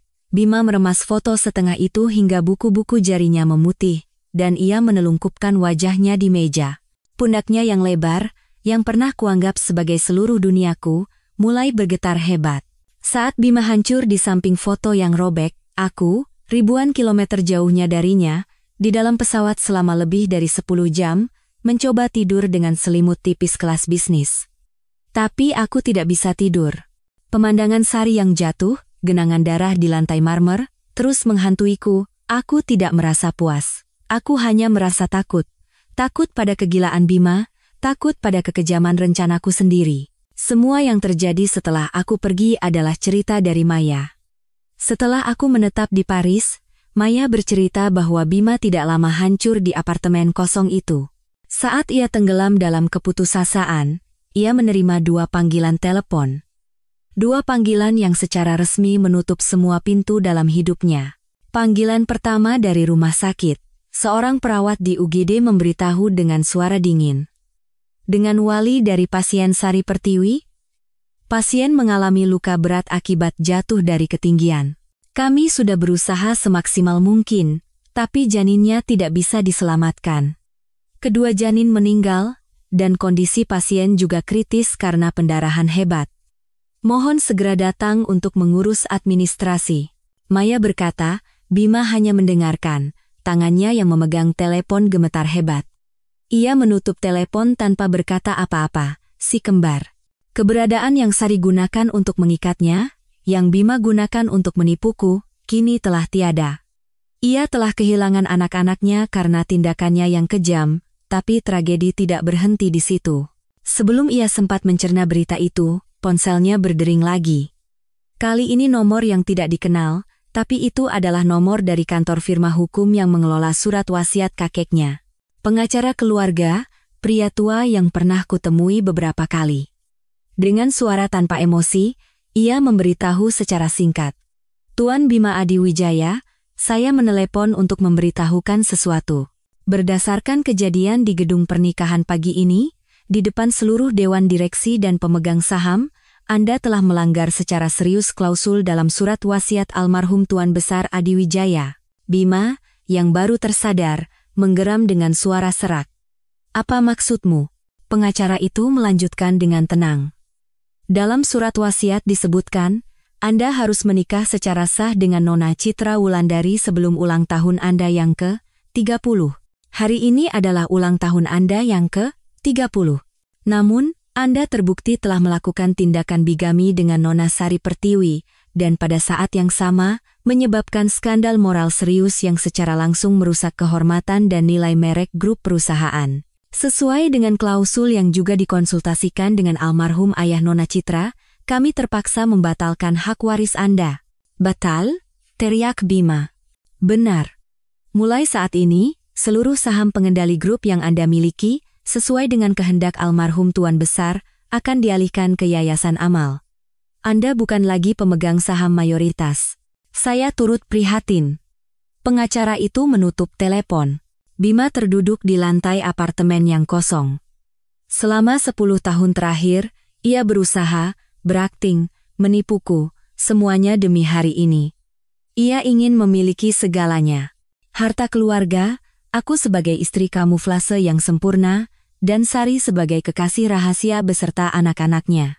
Tapi dalam satu pagi, hanya dalam beberapa jam, ia kehilangan aku, kehilangan anak kembarnya, dan kehilangan seluruh hartanya. Ia kehilangan masa lalu, kehilangan masa depan, dan bahkan kehilangan masa kini. Yang tersisa di tangannya hanyalah selembar foto yang robek. Aku tiba di Paris sore hari. Kota itu menyambutku dengan gerimis dingin. Menyeret koperku di atas jalanan batu tua, aku merasa seperti eksistensi yang terlupakan. Tapi anehnya, aku tidak takut. Untuk pertama kalinya dalam 10 tahun, aku merasa menghirup udaraku sendiri, aku bebas. Baru beberapa hari kemudian, aku tahu betapa gilanya Bima. Setelah sadar ia telah kehilangan segalanya, Bima tidak pergi ke rumah sakit untuk melihat Sari, tidak juga pergi untuk membereskan kekacauan di perusahaan. Ia meninggalkan segalanya, terobsesi hanya pada satu hal, menemukan aku. Mungkin itu bukan lagi cinta. Itu adalah harga diri seorang pecundang. Ia tidak bisa menerima kenyataan bahwa aku, wanita yang selalu ia anggap lemah dan bergantung, bisa memberinya pukulan fatal seperti itu. Ia harus menemukanku, untuk marah, melampiaskan, atau mungkin untuk membuktikan bahwa ia masih bisa mengendalikanku. Ia menggunakan sisa koneksinya, sisa kekuasaan sebelum berita pencabutan hak warisnya menyebar. Ia menelepon kepala keamanan bandara, teman-temannya di maskapai penerbangan, meminta mereka memeriksa daftar penumpang semua penerbangan yang meninggalkan kota hari itu. Ia percaya aku tidak mungkin pergi jauh, pasti bersembunyi di suatu tempat di dalam negeri, menangis. Dan informasi itu datang, tapi informasi itu membuatnya semakin gila. Bawahannya melapor dengan suara bingung. Pak Bima, aneh sekali. Menurut catatan sistem, ada 10 tiket penerbangan yang dipesan atas nama dan paspor Ibu Citra Wulandari. Semuanya penerbangan hari ini? Bima menggeram. 10? Kemana saya? 1 tiket kereta ke Bandung, 1 ke Surabaya, 1 ke Yogyakarta, lalu tiket pesawat ke Singapura, Bangkok, dan... Bima tidak perlu mendengar sampai akhir. Ia sadar. Aku telah menebarkan jaring asap yang tebal. 10 tiket, 10 tujuan berbeda, dibayar dengan 10 kartu virtual berbeda. Ia tidak akan pernah tahu pesawat mana yang sebenarnya kunaiki. Ia tidak akan pernah tahu di mana aku berada di dunia ini. Aku, dengan uang yang ia berikan untuk membeli gaun pengantin dan memesan restoran, telah membeli jalur pelarianku sendiri. Maya bilang, Bima menghancurkan ponselnya. Ia sadar, aku bukan hanya pergi, aku telah menghapus diriku sendiri, bahwa aku telah merencanakan ini sejak lama. Ia sadar telah masuk ke papan catur yang sejak langkah pertama sudah dalam posisi skakmat. Pengejarannya menemui jalan buntu, dan ia tak berdaya. Dan bagi orang sombong seperti Bima, ketidakberdayaan adalah hukuman paling kejam. Di Paris, aku memutus semua kontak. Mengganti nomor telepon baru. Hanya dengan Maya aku tetap berkomunikasi melalui aplikasi pesan terenkripsi. Paris di awal musim dingin sangat dingin. Dinginnya menusuk tulang, tapi kepalaku menjadi lebih jernih. Aku datang bukan untuk berlibur. Aku datang untuk memulai kembali. Aku menyewa sebuah loteng kecil yang tua tapi nyaman di sebuah gang berbatu, tempat yang setiap pagi beraroma roti segar. Aku memulai hidup baru dengan membuang semua masa laluku. Tidak memakai barang mewah, tidak pergi ke tempat-tempat glamor. Aku mendapat pekerjaan paruh waktu di sebuah toko buku tua, dan malamnya bekerja sebagai penerjemah lepas. Aku hidup perlahan, seolah sedang bertapa, mencoba membersihkan ingatan kotor 10 tahun terakhir. Hidup berjalan seperti itu, sampai suatu hari muncul masalah. Pemilik apartemenku, seorang Prancis yang tampak licik, tiba-tiba menaikkan uang sewa 2 kali lipat dan mengancam akan mengusirku jika tidak membayar. Alasannya, aku melanggar klausul konyol dalam kontrak sewa berbahasa Prancis yang tidak sepenuhnya kupahami. Aku mencoba protes, tapi dengan istilah hukumku yang minim, aku tidak bisa mengalahkan kelicikannya. Aku merasa tak berdaya, dan sekali lagi merasa menjadi eksistensi yang lemah dan mudah dimanfaatkan. Maya memberi saran lewat pesan. Cari pengacara. Di Paris banyak kantor hukum orang Korea Indonesia. Jangan mau ditindas. Jadi, aku mencari sebuah kantor hukum kecil yang terletak dengan sederhana di jalan yang sepi, yang khusus membantu masalah perdata para ekspatriat. Aku masuk dengan perasaan cemas. Yang menyambutku bukan pengacara tua berpengalaman, melainkan seorang pria muda yang sepertinya beberapa tahun lebih tua dariku. Ia mengenakan kemeja putih sederhana dan kacamata berbingkai tipis, penampilannya seperti seorang akademisi, tapi sorot matanya sangat tajam. Ia tersenyum lembut padaku. Selamat siang. Saya Dion Suryo, silakan duduk. Ada yang bisa saya bantu? Suaranya tenang dan hangat dengan bahasa Indonesia yang sangat fasih. Aku menjelaskan masalahku dan menyerahkan kontrak berbahasa Prancis yang rumit itu padanya. Ia membacanya dengan sangat cepat, lalu mengangkat kepala dan menatap mataku lekat-lekat. Orang ini menipu Anda, Mbak Citra. Saya tahu, aku tergagap. Tapi saya tidak tahu harus bagaimana. Dion tidak banyak bicara. Ia mengangkat gagang telepon dan langsung menelepon pemilik apartemenku. Aku tidak mengerti semua yang ia katakan dalam bahasa Prancis, tapi aku bisa mendengar ketegasannya, keputusannya, dan kutipan pasal-pasal hukum yang jelas. Suaranya tidak tinggi, tapi berwibawa. Panggilan itu hanya berlangsung 5 menit. Dion meletakkan gagang telepon, membetulkan kacamatanya, dan tersenyum padaku. Sudah beres. Tidak akan ada yang mengganggu Anda lagi. Katanya tadi hanya salah paham. Aku tertegun. Hanya dalam 5 menit? Berapa yang harus saya bayar? Dion menggeleng. Ini masalah kecil. Sesama orang Indonesia harus saling membantu. Tapi ia menatapku. Tatapannya menjadi lebih hangat. Lain kali, sebelum menandatangani apapun, bawa ke sini dan tunjukkan pada saya. Ya, supaya tidak rugi seperti ini. Ia memberiku kartu namanya. Aku menerimanya dengan rasa terima kasih yang mendalam. Sudah sangat lama aku tidak merasa dilindungi. Bukan perlindungan posesif seperti pemberian bima, tapi perlindungan yang didasari rasa hormat dan profesionalisme. Sejak saat itu, kami menjadi teman. Kadang-kadang ia minum kopi di toko buku tempatku bekerja. Kami bicara tentang buku, tentang Paris, tentang mimpi. Ia tidak pernah bertanya tentang masa laluku, tidak pernah penasaran kenapa aku kabur sendirian ke sini. Ia hanya mendengarkan, dan berada di dekatnya, jiwaku yang hancur berkeping-keping terasa perlahan sembuh. 3 bulan berlalu. Musim dingin di Paris sangat menusuk, tapi berkat pekerjaan dan waktu minum kopi yang hangat bersama Dion, hatiku berangsur-angsur menemukan ketenangan. Aku terbiasa dengan ritme hidup baru, dengan memutuskan segalanya sendiri. Masa lalu di Indonesia terasa seperti mimpi buruk, jauh dan samar. Aku mulai berpikir mungkin aku tidak akan pernah mendengar suara-suara itu lagi. Hingga suatu malam, saat aku pulang dari kerja dan sedang menyiapkan makan malam sederhana di lotengku.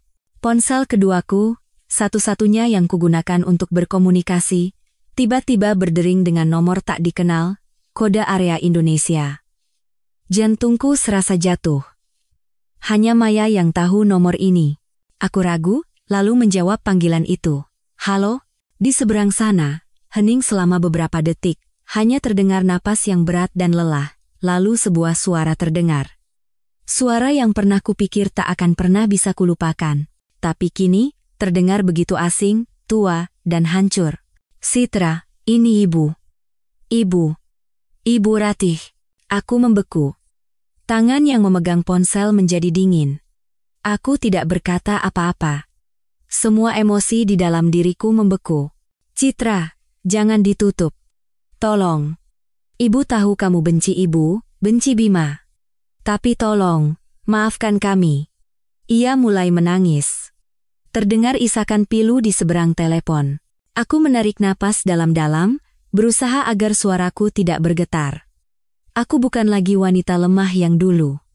Tante, ada perlu apa menelepon? Aku telah memanggilnya ibu selama 10 tahun.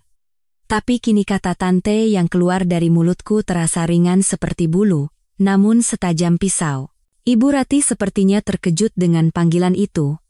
Lalu ia berteriak, tangisnya semakin menjadi-jadi. Citra, pulanglah, nak, tolong, selamatkan Bima. Dia sepertinya akan mati. Aku mengerutkan kening. Akal-akalan apa lagi ini? Saya tidak mengerti maksud tante. Lalu Ibu Rati terisak. Sejak hari itu, dia kehilangan segalanya, tidak ada saham, tidak ada perusahaan, dia mengurung diri di kamar, tidak makan, tidak minum, hanya minum alkohol. Dia menyiksa dirinya sendiri. Dokter bilang dia depresi berat. Dan kemarin, ia menarik napas panjang, lalu berkata dengan terisak, kemarin di kamar mandi, dia melakukan hal nekat. Untung ketahuan, dilarikan ke UGD, tapi dokter bilang lambungnya pendarahan hebat, pankreatitis akut juga. Dia koma, mungkin tidak akan sadar lagi. Aku bersandar di dinding yang dingin, diam. Aku membayangkan pemandangan itu. Pria yang pernah sombong dan penuh percaya diri itu, kini terbaring di ranjang rumah sakit, terengah-engah. Citra, nak, Ibu Ratih memohon. Dia dalam keadaan koma pun hanya memanggil namamu, Citra, aku salah, hanya itu yang dia katakan. Dokter bilang, mungkin hanya kamu yang bisa menyelamatkannya. Dia sama sekali tidak punya keinginan untuk hidup. Tolong, ibu mohon padamu. Pulanglah, lihat wajahnya untuk terakhir kali. Bagaimanapun juga, ada kenangan 10 tahun, kan? Pulanglah sekali saja. Kalau dia kenapa-kenapa, ibu juga tidak bisa hidup. Permohonannya menggema di kamarku yang kecil. Angin musim dingin Paris menderu di luar jendela. 10 tahun. Masih beraninya dia menyebut 10 tahun itu? Aku menatap keluar jendela.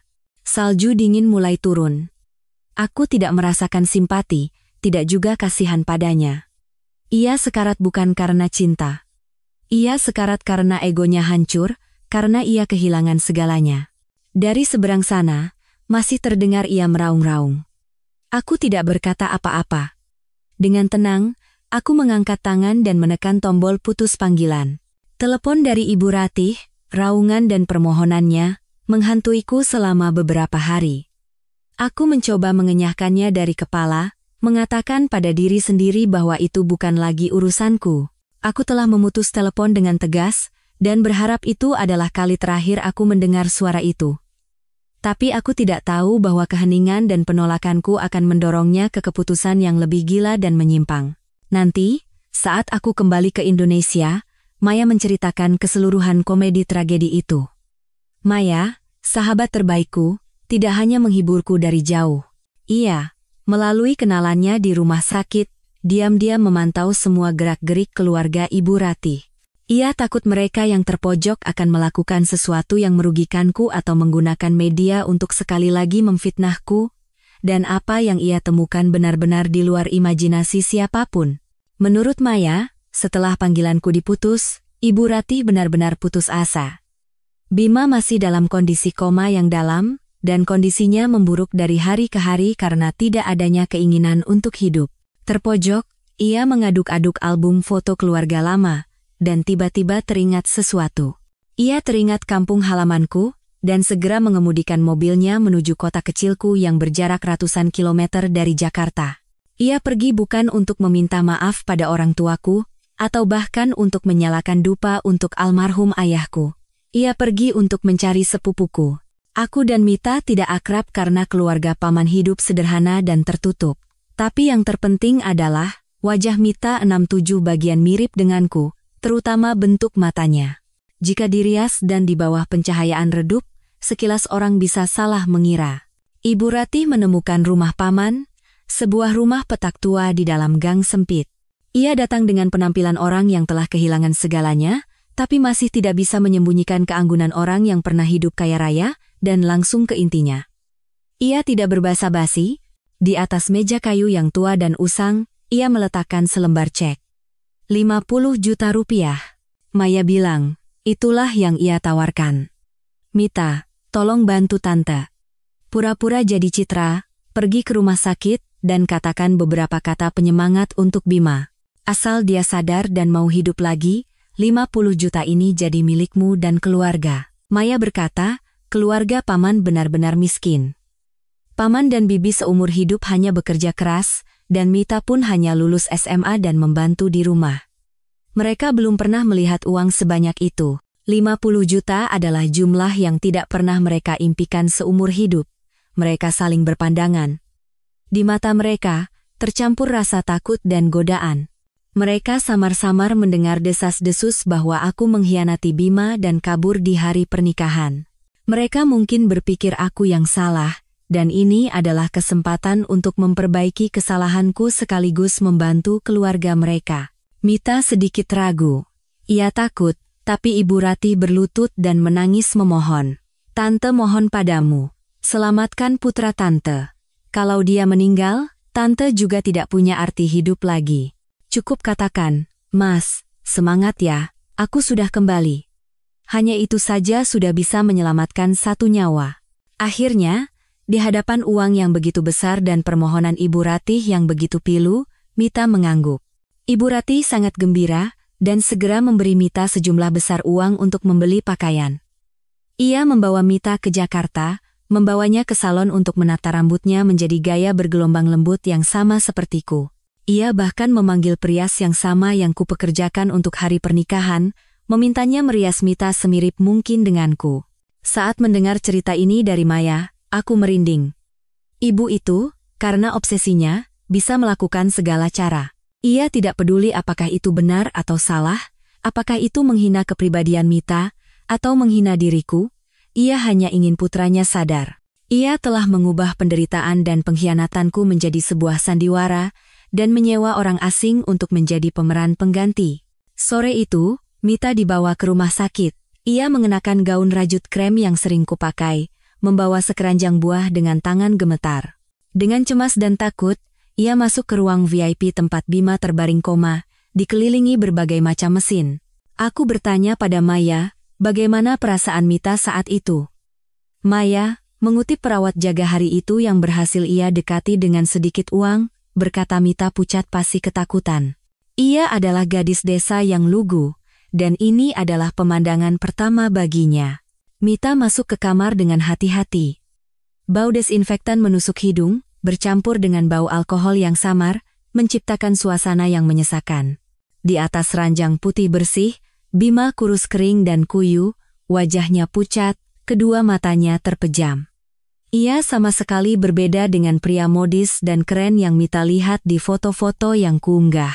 Ibu Ratih yang berdiri di samping, melihat Mita masuk, dengan cepat memberi isyarat dengan tatapan mendesak. Mita gemetar, berdiri di tepi ranjang, dan bersuara. Suaranya masih kental dengan logat daerah, sama sekali berbeda dengan intonasiku. Mamas Bima, ini aku, Citra. Suara yang pemalu dan takut, tapi Bima yang sedang koma sepertinya tidak menyadarinya. Ia sudah terlalu lama berada di ambang hidup dan mati. Ia hanya mendengar panggilan dan nama Citra. Perlahan, ia membuka matanya. Mata yang kabur dan tidak fokus, menatap Mita dengan kosong. Lalu seberkas cahaya samar melintas di matanya. Sosok Mita, yang memang memiliki kemiripan denganku, dalam kabut demam tinggi dan obat penenang, mungkin benar-benar terlihat seperti aku. Citra, ucapnya dengan suara serak dan susah payah. Kamu, benar-benar kembali. Ia berusaha mengulurkan lengannya yang kurus, yang terjerat selang infus, untuk memegang tangan Mita. Tangannya panas seperti api. Citra, aku salah. Jangan pergi lagi. Ibu Ratih melihat pemandangan itu, menyatukan kedua tangannya, dan menangis bahagia. Ia buru-buru menyuruh Mita duduk di kursi dan memberi isyarat untuk terus bicara. Terus. Mita, didesak oleh Ibu Ratih, kembali tergagap. Ia terlalu takut hingga lupa semua dialog yang disuruh Ibu Ratih. Ia hanya berkata secara naluriah, "Iya, aku nggak pergi." "Mas, semangat ya. Harus sehat lagi." Kalimat kedua itulah, suara yang gemetar dan asing itu, yang menarik Bima dari kabutnya. Cahaya di matanya seketika lenyap, ia menyipitkan mata, menatap Mita lekat-lekat. Kekaburan itu hilang, digantikan oleh kejernihan yang menakutkan. Ia menatap wajah yang mencoba tersenyum padanya. Ia sadar, ini bukan mataku. Ini bukan senyumku. Kau siapa? Geramnya. Suara yang lemah, tapi mengancam. Mita terkejut dan menarik tangannya. Aku Citra, Mas. Mas nggak kenal aku? Bukan. Bima tiba-tiba berteriak. Kemarahan dari suatu tempat meledak, membuatnya bangkit duduk. Ia mencabut jarum infus yang tertancap di lengannya. Darah menyembur, mengenai pakaian Mita. Kau bukan dia, kau bukan Citra. Ia mengayunkan tangan dan menyapu nampan obat di meja samping. Logam berjatuhan ke lantai dengan suara keras. Pergi sekarang juga. Ia mengambil vas bunga di atas meja dan melemparkannya ke arah Mita. Dia menjerit dan berhasil menghindar. Vas itu hancur berkeping-keping. Ibu Ratih berlari dan memeluk putranya. Bima, kenapa kamu? Itu Citra, nak, dia benar-benar kembali. Ibu juga menipuku, Bima berbalik. Mata merahnya yang berurat menatap ibunya sendiri. Kalian semua menipuku, apa kalian pikir aku sebodoh itu? Pergi, semua pergi. Ia meraung seperti binatang yang terluka, menghancurkan semua yang bisa dijangkaunya. Luka di lengannya terbuka, darah menetes. Mendengar keributan, perawat dan dokter berlari masuk. 4 atau 5 pria berbadan tegap baru bisa menenangkannya dan menyuntikkan obat penenang dosis tinggi. Mita pingsan karena ketakutan dan dipapah keluar oleh perawat. Begitu sadar, ia menangis dan berkata ingin segera pulang. Ia tidak butuh lagi 50 juta itu. Rencana pemeran pengganti Ibu Ratih tidak hanya gagal total, tapi juga mendorong Bima ke kondisi kegembiraan ekstrem yang hampir merenggut nyawanya. Mendengar cerita Maya, hatiku terasa dingin. Aku tidak bersimpati pada Bima. Aku hanya melihat bagaimana manusia yang dimakan oleh kebohongan, akhirnya dihancurkan oleh kebohongan itu sendiri. Penolakanku terhadap telepon Ibu Ratih dan kegagalan total rencana pemeran pengganti sepertinya telah mendorongnya ke jalan buntu. Ia tahu akulah satu-satunya penyelamat, dan ia memulai teror mental terhadapku. Ia tidak lagi menelepon. Ia tahu aku tidak akan menjawab. Ia mulai mengirimiku pesan suara melalui berbagai aplikasi dari nomor tak dikenal. Awalnya, ia menangis dan memohon, menyebut kondisi kritis Bima dan kenangan 10 tahun. Saat aku tidak merespons, pesan itu berubah menjadi kutukan dan makian. Perempuan tidak punya hati. Ular berbisa. Kalau Bima mati, itu semua karena kamu. Kalau kamu tidak kembali, kamu akan menyesal seumur hidup. Kamu tidak akan pernah hidup tenang. Yang lebih mengerikan adalah, ia mulai mengirim foto. Foto Bima terbaring di ICU. Kurus, pucat, dengan selang di seluruh tubuhnya. Foto luka-luka akibat menyakiti diri sendiri saat mengamuk. Foto-foto itu tidak menggerakkan hatiku. Hanya membuatku jijik. Ia menggunakan nyawa putranya yang kritis sebagai senjata untuk mengancam dan menerorku. Aku mulai sulit tidur. Waktu-waktu tenangku di toko buku, aku tidak bisa lagi berkonsentrasi pada terjemahan. Aku terkejut setiap kali ada notifikasi pesan kecil, aku menjadi gugup dan lelah. Dan Dion, ia menyadarinya. Ia bukan tipe orang yang mendesak. Ia hanya diam di sisiku, membuatkanku secangkir teh hangat saat aku terlihat lelah, atau hanya duduk bersamaku dalam diam. Suatu malam, saat aku kembali dikejutkan oleh pesan foto yang mengerikan, aku tidak tahan lagi. Aku menelungkupkan wajah di meja, pundakku bergetar.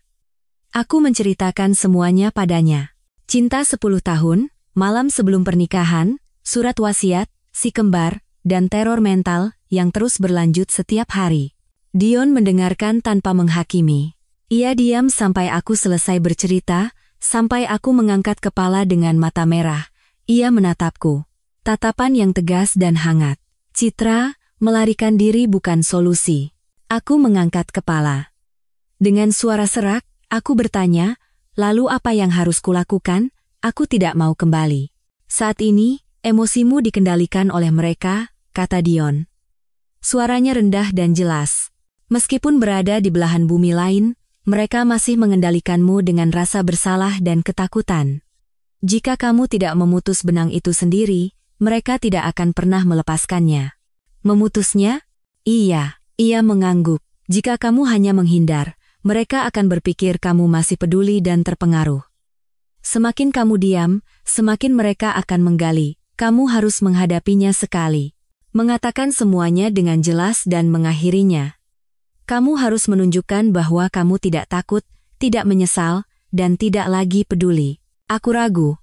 Kembali ke sana, menghadapi orang itu, menghadapi ibu yang pernah kucintai tapi dengan kejam menipuku. Aku tidak yakin punya keberanian itu. Seolah membaca pikiranku, Dion meletakkan tangannya di atas tanganku, tangannya hangat, kamu tidak pergi sendiri. Ia menatapku dan tersenyum. Aku akan ikut denganmu ke Indonesia. Aku terkejut. Dion? Tapi pekerjaanmu di sini. Aku bisa bekerja dari jarak jauh, ia tersenyum. Lagi pula, ada beberapa urusan lama yang harus kuselesaikan di kantor cabang di sana. Aku tidak bisa membiarkan wanitaku menghadapi badai sendirian. Wanitaku. Kata-katanya itu menyuntikkan kehangatan ke dalam hatiku yang telah membeku. Iya benar. Aku tidak bisa selamanya melarikan diri. Aku harus kembali. Bukan demi Bima, bukan demi Ibu Ratih, tapi demi diriku sendiri. Untuk benar-benar memulai hidup baru di sisi pria ini, aku butuh akhir yang jelas. Baiklah. Aku mengangguk dengan tegas. Aku akan kembali. Setelah penerbangan lebih dari 10 jam, aku tiba di kota yang kupikir tidak akan pernah kuinjak lagi. 3 bulan bukan waktu yang lama, tapi segalanya terasa asing. Mungkin karena hatiku yang telah berubah. Udara masih panas dan lembab, berbeda dengan dinginnya Paris yang menusuk. Dion berjalan di sampingku, menyeret koperku. Kehadirannya yang tenang dan kokoh memberiku ketenangan saat menuju medan perang. Kami pergi ke hotel. Aku menelepon Ibu Ratih dengan nomor yang benar-benar baru. Ia langsung menjawab, seolah selama 3 bulan ini ia hanya menunggu panggilan ini. Halo, siapa? Ini Citra. Suaraku tenang. Ia menahan napas, lalu suaranya pecah karena gembira. Citra, kamu benar-benar kembali? Kamu di mana? Cepat ke rumah sakit. Aku tidak akan ke rumah sakit, aku memotongnya dengan dingin. Aku kembali untuk bicara dengan jelas. Tentukan tempatnya. Hanya tante dan dia. Kalau ada orang lain atau satu saja wartawan, aku akan langsung pergi. Ia tergagap, terkejut dengan sikapku yang tegas. Baik, kalau begitu, datanglah ke rumah kaca di pinggir kota. Di sana sepi, tidak akan ada yang mengganggu. Aku akan bawa dia ke sana. Ia buru-buru menutup telepon. Rumah kaca di pinggir kota. Aku tahu tempat itu. Proyek Smart Farm mewah yang pernah diinvestasikan besar-besaran oleh grup Bima, tempat yang menunjukkan status mereka. Dion mengantarku dengan mobil. Mobil berhenti di gerbang depan. Ia tidak mematikan mesin. Ia bilang akan menunggu di luar. Citra. Dion menatapku. Kalau ada apa-apa, langsung telepon, atau kalau lebih dari 5 menit tidak ada kabar, aku akan langsung masuk. Aku mengangguk, merasa berterima kasih. Sebentar saja, aku turun dari mobil dan berjalan sendirian menuju rumah kaca raksasa yang memantulkan sinar matahari dengan menyilaukan. Saat melewati pintu otomatis, udara dingin yang membawa aroma segar rerumputan dan pepohonan menyambutku, dan aku membeku. Di hadapanku, bukan kebun sayur organik atau fasilitas penanaman melon berteknologi tinggi. Di hadapanku, terhampar hutan bunga pir. Ratusan pohon pir mekar dengan bunga putih bersih. Kelopak-kelopak rapuhnya bergoyang di bawah lampu LED khusus. Mereka telah mengubah rumah kaca ini menjadi musim semi abadi. Aku berdiri di tengah jalan setapak berkerikil putih. Dikelilingi oleh keindahan palsu yang dipaksakan dengan teknologi dan uang yang tidak realistis. Aku tertawa sinis. Bunga pir. Bunga kesukaanku. Bunga yang menjadi saksi saat ia menyatakan cinta 10 tahun lalu. Sampai detik terakhir, ia masih berpikir bisa menyutradarai cinta dengan uang. Berpikir jika ia menciptakan kembali pemandangan romantis dan memamerkan kekayaan yang mungkin bukan lagi miliknya, ia bisa menggoyahkanku. Terdengar suara langkah kaki yang sangat ringan. Dari balik pohon pir tua yang dibonsai dengan hati-hati, Bima berjalan keluar. Jika Ibu Ratih tidak memberitahuku sebelumnya, aku tidak akan mengenalinya. 3 bulan, hanya 3 bulan. Pria modis dan sombong yang pernah menjadi pusat perhatian di setiap pertemuan itu, kini hanyalah bayangan. Ia kurus kering, kulitnya pucat, mengenakan mantel panjang krem yang kebesaran, seolah ia berenang di dalam pakaiannya. Matanya cekung dan berurat merah, tapi saat melihatku, mata itu menyala dengan cahaya yang mengerikan. Kerinduan, kepemilikan, dan cahaya kegembiraan yang menakutkan. Citra, ucapnya susah payah. Kamu benar-benar kembali. Aku tahu kamu akan kembali. Ia berjalan ke arahku. Langkahnya terhuyung, lengannya terbuka seolah ingin memelukku. Aku tanpa sadar mundur selangkah. Lengannya yang terhenti di udara membeku, matanya masih terpaku padaku. Seperti orang tenggelam yang mencoba meraih sedotan. Tatapan gilanya itu membuatku merinding. Wajah cekung, berantakan. Aku tidak lagi mengenali pria yang telah kucintai selama 10 tahun. Orang ini adalah orang asing, bayangan compang camping dari masa lalu. Kamu sudah kembali, jadi semuanya baik-baik saja. Ia terhuyung, mencoba melangkah lebih dekat, tapi aku mengangkat tangan dan menghentikannya dengan tegas. Ia tidak bisa mendekat lagi. Ia berdiri di tengah hutan bunga pir palsu. Dan tiba-tiba, kedua kakinya kehilangan kekuatan. Ia berlutut, pria paling sombong yang pernah kukenal, pewaris grup raksasa yang tidak pernah menundukkan kepala pada siapapun, kini berlutut di hadapanku di atas kerikil putih yang dingin. Citra, aku salah. Aku tahu aku salah. Ia mulai menangis. Suara tangisan kering, seperti orang yang sudah lama kehabisan air mata. Kamu kembali, berarti kamu sudah memaafkanku, kan? Aku tahu kamu masih mencintaiku. Kita tidak bisa membuang 10 tahun kita begitu saja, kan? Aku masih diam. Aku menatapnya seperti sedang menonton pertunjukan drama asing. Tidak ada rasa sakit, tidak ada rasa puas. Hatiku kosong yang menakutkan. Melihat aku tidak bereaksi, ia panik. Ia merangkak dengan lututnya, mencoba mendekatiku. Citra, kamu marah? Marah karena Sari? Karena anak itu? Ia menatapku, harapan gila berkilat di matanya yang merah. Tapi sekarang jangan khawatir. Aku sudah bereskan semuanya. Aku sudah bersihkan semuanya. Tubuhku menegang. Bereskan? Iya, iya. Ia mengangguk-angguk, seperti anak kecil yang ingin memamerkan hasil karyanya. Kamu kan benci dia. Aku sudah kasih dia uang. Uang yang sangat besar. Dia tidak akan pernah muncul di hadapanmu lagi. Dia dan keluarganya sudah lenyap dari kota ini. Ia menatapku, menunggu pujian. Aku menarik napas. Udara dingin di rumah kaca terasa menusuk paru-paru. Dan anaknya juga sudah tidak ada, katanya dengan ringan, seolah bukan apa-apa. Waktu itu, waktu kecelakaan itu, sudah tidak ada. Semuanya sudah tidak ada. Citra, sekarang tidak ada lagi yang menghalangi kita. Telingaku berdengung. Ia sedang membicarakan istri sahnya dan anak kembarnya. Ia menggunakan kata bereskan, seolah sedang membuang barang rusak atau tumpukan sampah. Ia berpikir, jika ia hanya membersihkan tangan dan semua penghalang hilang, aku akan dengan senang hati kembali. Lihat kan, ia mencoba tersenyum dengan wajah kurusnya. Semua ini kulakukan untukmu. Rumah hilang tidak apa-apa, tidak perlu. Perusahaan bangkrut juga tidak apa-apa. Aku bisa mulai lagi dari nol. Bagiku, yang penting hanya ada kamu. Citra, kembalilah padaku. Di sini, di hutan bunga pir ini, kita mulai lagi dari awal. Aku janji. Aku menatapnya. Rasa jijik yang ekstrem bergejolak. Perasaan yang lebih mengerikan daripada saat aku menemukan pengkhianatannya. Ia bukan manusia. Ia adalah monster yang hanya mengenal dirinya sendiri.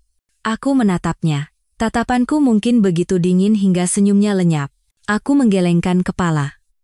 Suaraku tenang yang menakutkan. Mas Bima, kamu masih belum mengerti. Aku mengerti. Aku mengerti. Ia cakap. Tidak. Kamu tidak mengerti, aku memotongnya. Kamu berlutut di sini, menangis, menciptakan taman bunga ini, bukan karena menyesal. Kamu hanya kecewa. Bukan, aku menyesal, teriaknya dengan suara lemah. Kamu. Aku berkata perlahan, kata demi kata. Menyesal karena ketahuan. Bukan menyesal karena telah mengkhianatiku. Jika malam itu aku tidak menemukan map itu, jika rencanaku gagal, sekarang kamu pasti sudah menjadi direktur utama grup, dan aku menjadi istri direktur boneka.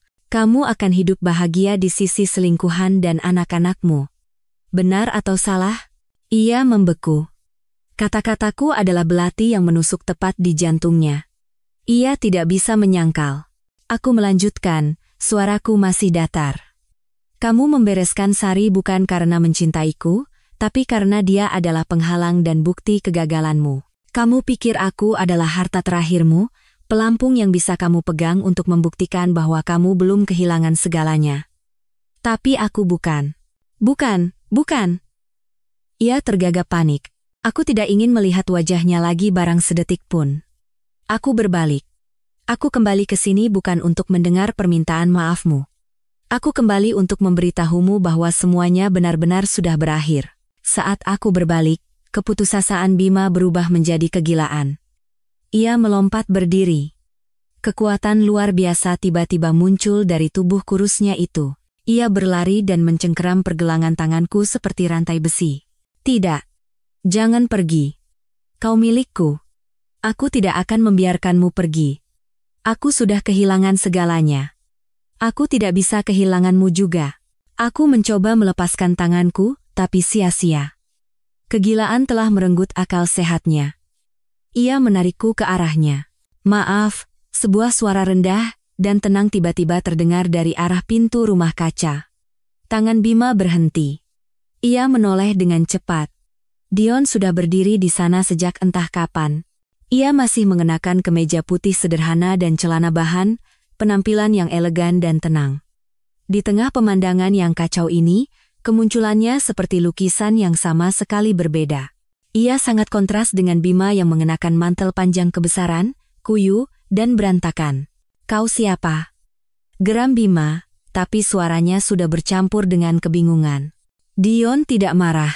Ia mendekat. Tatapan mata yang tenang tapi berwibawa. Dengan lembut tapi tegas, ia melepaskan jari-jari Bima dari pergelangan tanganku satu persatu. Bisa tolong lepaskan tangannya? Setelah tanganku bebas, Dion menarikku ke belakangnya, melindungiku. Ia menatap mata Bima lekat-lekat, dan dengan suara yang masih sopan, ia berkata, "Selamat siang. Saya Dion Suryo. Kekasih Citra, kekasih." Dua kata itu seperti palu godam yang menghancurkan sisa harapan gila terakhir Bima. Ia menatapku, lalu ke Dion, bergantian. Ia mundur selangkah, lalu selangkah lagi. "Kekasih, tidak mungkin." Ia menggelengkan kepala, seolah tidak percaya dengan apa yang baru saja didengarnya. Ia menatapku. Tatapan gila itu berubah menjadi keputusasaan yang ekstrem. Ia memegangi dadanya. Batuk hebat meledak. Ia batuk begitu keras hingga tubuhnya membungkuk, dan ia memuntahkan seteguk darah. Darah merah itu muncrat ke atas kuntum bunga pir putih bersih yang jatuh di kakinya. Ia jatuh. Kedua matanya masih menatap lurus ke arahku saat ia kehilangan kesadaran. Pemandangan Bima yang memuntahkan darah dan jatuh terhampar di depan mataku. Sebagian dari diriku, mungkin bagian naluriah yang terikat oleh kenangan 10 tahun, ingin berlari, tapi Dion menahanku. "Jangan pergi," katanya pelan. "Urusan kita di sini sudah selesai." Iya benar. Aku bukan dokter, dan aku bukan lagi siapa-siapanya. Dion melepaskan jaket tipisnya dan menyampirkannya di bahuku, seolah ingin menutupi getaran yang kucoba sembunyikan. Ia memegang tanganku, tangan yang kokoh. Ia menuntunku berjalan. Kami melewati tubuh Bima yang terbaring kejang, tak sekalipun aku menoleh ke belakang. Erangan samar Bima terdengar dari belakang, bercampur dengan suara musik merdu yang masih otomatis mengalun di rumah kaca. Saat kami hampir mencapai gerbang depan, sesosok tubuh berlari keluar dan menghalangi jalan kami. Ibu Rati. Ia tidak lagi menangis atau memohon seperti di telepon.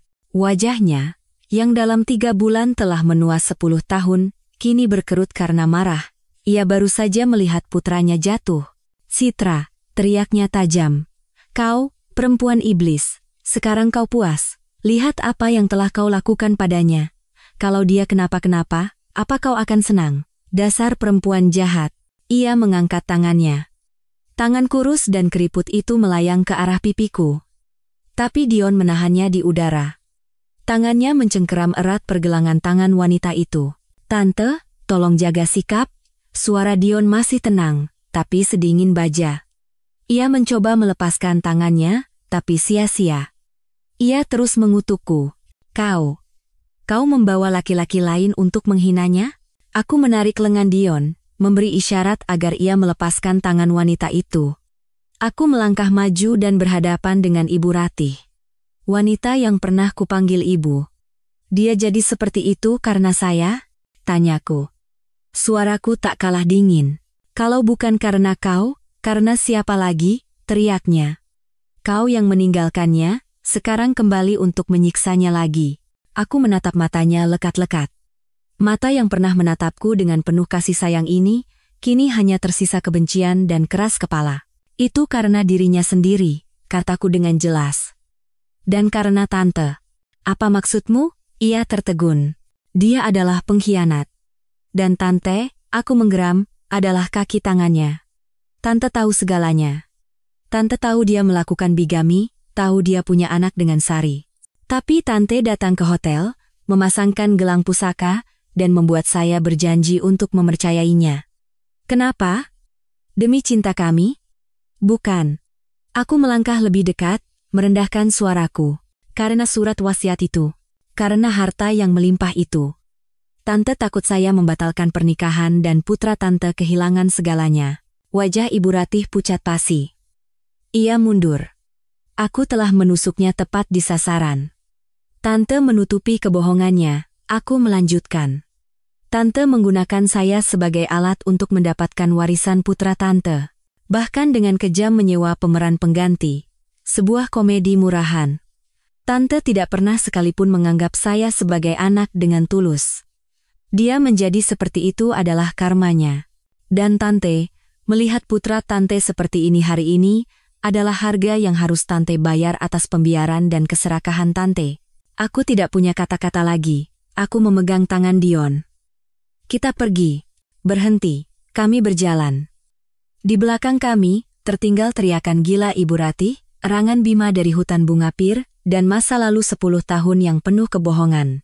Baru setelah di dalam mobil bersama Dion, aku mengirim satu pesan singkat ke Maya, tolong panggil ambulans ke rumah kaca di pinggir kota. Bima Adiwijaya, mobil mulai bergerak. Membawaku menjauh dari tempat itu selamanya. Beberapa tahun kemudian, Paris menyambut musim dingin dengan butiran salju selembut kapas. Aku dan Dion menikah. Kami hidup tenang, tidak sekaya dan semewah dulu, tapi hangat dan cukup. Aku membuka sebuah toko buku bekas kecil yang tersembunyi di gang tua, khusus menjual sastra Indonesia dan Prancis. Dion melanjutkan pekerjaannya sebagai pengacara. Ia kini menjadi suara terpercaya yang melindungi para ekspatriat di negeri orang. Suatu Sabtu sore saat salju turun dengan ringan, aku dan Dion menutup toko dan berjalan-jalan. Bergandengan tangan, ia mampir ke sebuah supermarket Asia di arondisemen ke-13 untuk membeli beberapa bumbu titipan ibunya di kampung halaman. Aku menunggu di luar, mengeratkan tubuh di dalam mantel kremku. Di seberang jalan, ada sebuah restoran kecil dengan cahaya hangat. Di papan namanya tertulis, sop buntut tradisional, rasa kampung halaman. Aroma kaldu yang gurih dan kaya melintasi jalanan yang dingin. Aroma yang membuat rindu. Restoran itu penuh sesak. Mungkin campuran para ekspatriat yang mencari kehangatan kampung halaman dan para tamu barat yang penasaran. Aku mengintip ke dalam melalui jendela kaca besar yang beruap, dan aku membeku. Di belakang konter, seorang pria diam-diam mengiris daging buntut dengan tipis. Ia jauh lebih kurus, rambutnya sudah memutih, punggungnya sedikit bungkuk. Ia mengenakan celemek, bekerja dengan rajin dan sibuk. Tidak ada jejak konglomerat generasi kedua yang sombong, pewaris yang glamor. Tepat pada saat itu, seolah punya firasat, ia mengangkat kepala. Mungkin ia merasa ada seseorang yang menatapnya terlalu lama. Pandangan kami bertemu. Melintasi jendela kaca beruap, melintasi mobil-mobil yang ramai, melintasi kebencian dan penderitaan selama hampir 10 tahun. Ia berhenti. Pisau pengiris daging masih di tangannya. Di matanya, tidak ada lagi kegilaan, tidak ada kepemilikan, tidak ada kebencian. Hanya ada kelelahan, kepasrahan pada nasib, dan ketenangan yang mengejutkan. Aku pun begitu. Hatiku setenang danau. Tidak ada lagi kebencian, tidak ada lagi rasa jijik. Hanya seorang kenalan lama dari tempat yang sangat jauh. Dion keluar dari supermarket. Ia merangkul bahuku dan memberiku sekantong permen jahe panas. Dingin. Ini aku beli permen jahe biar hangat. Aku tersenyum dan menggeleng. Aku memegang tangannya. Aku berbalik, tidak menoleh lagi ke restoran sop buntut itu. Ia telah menemukan cara untuk terus hidup. Aku pun begitu. Ia mungkin harus membayar harga atas semua kesalahannya selama sisa hidupnya. Masa lalu, seberapapun menyakitkannya, pada akhirnya hanyalah masa lalu. Itu tertinggal di seberang jalan. Dalam uap semangkuk sop buntut panas di negeri orang, aku dan Dion terus berjalan. Pulang. Menuju cahaya kuning hangat dari rumah kami yang menanti.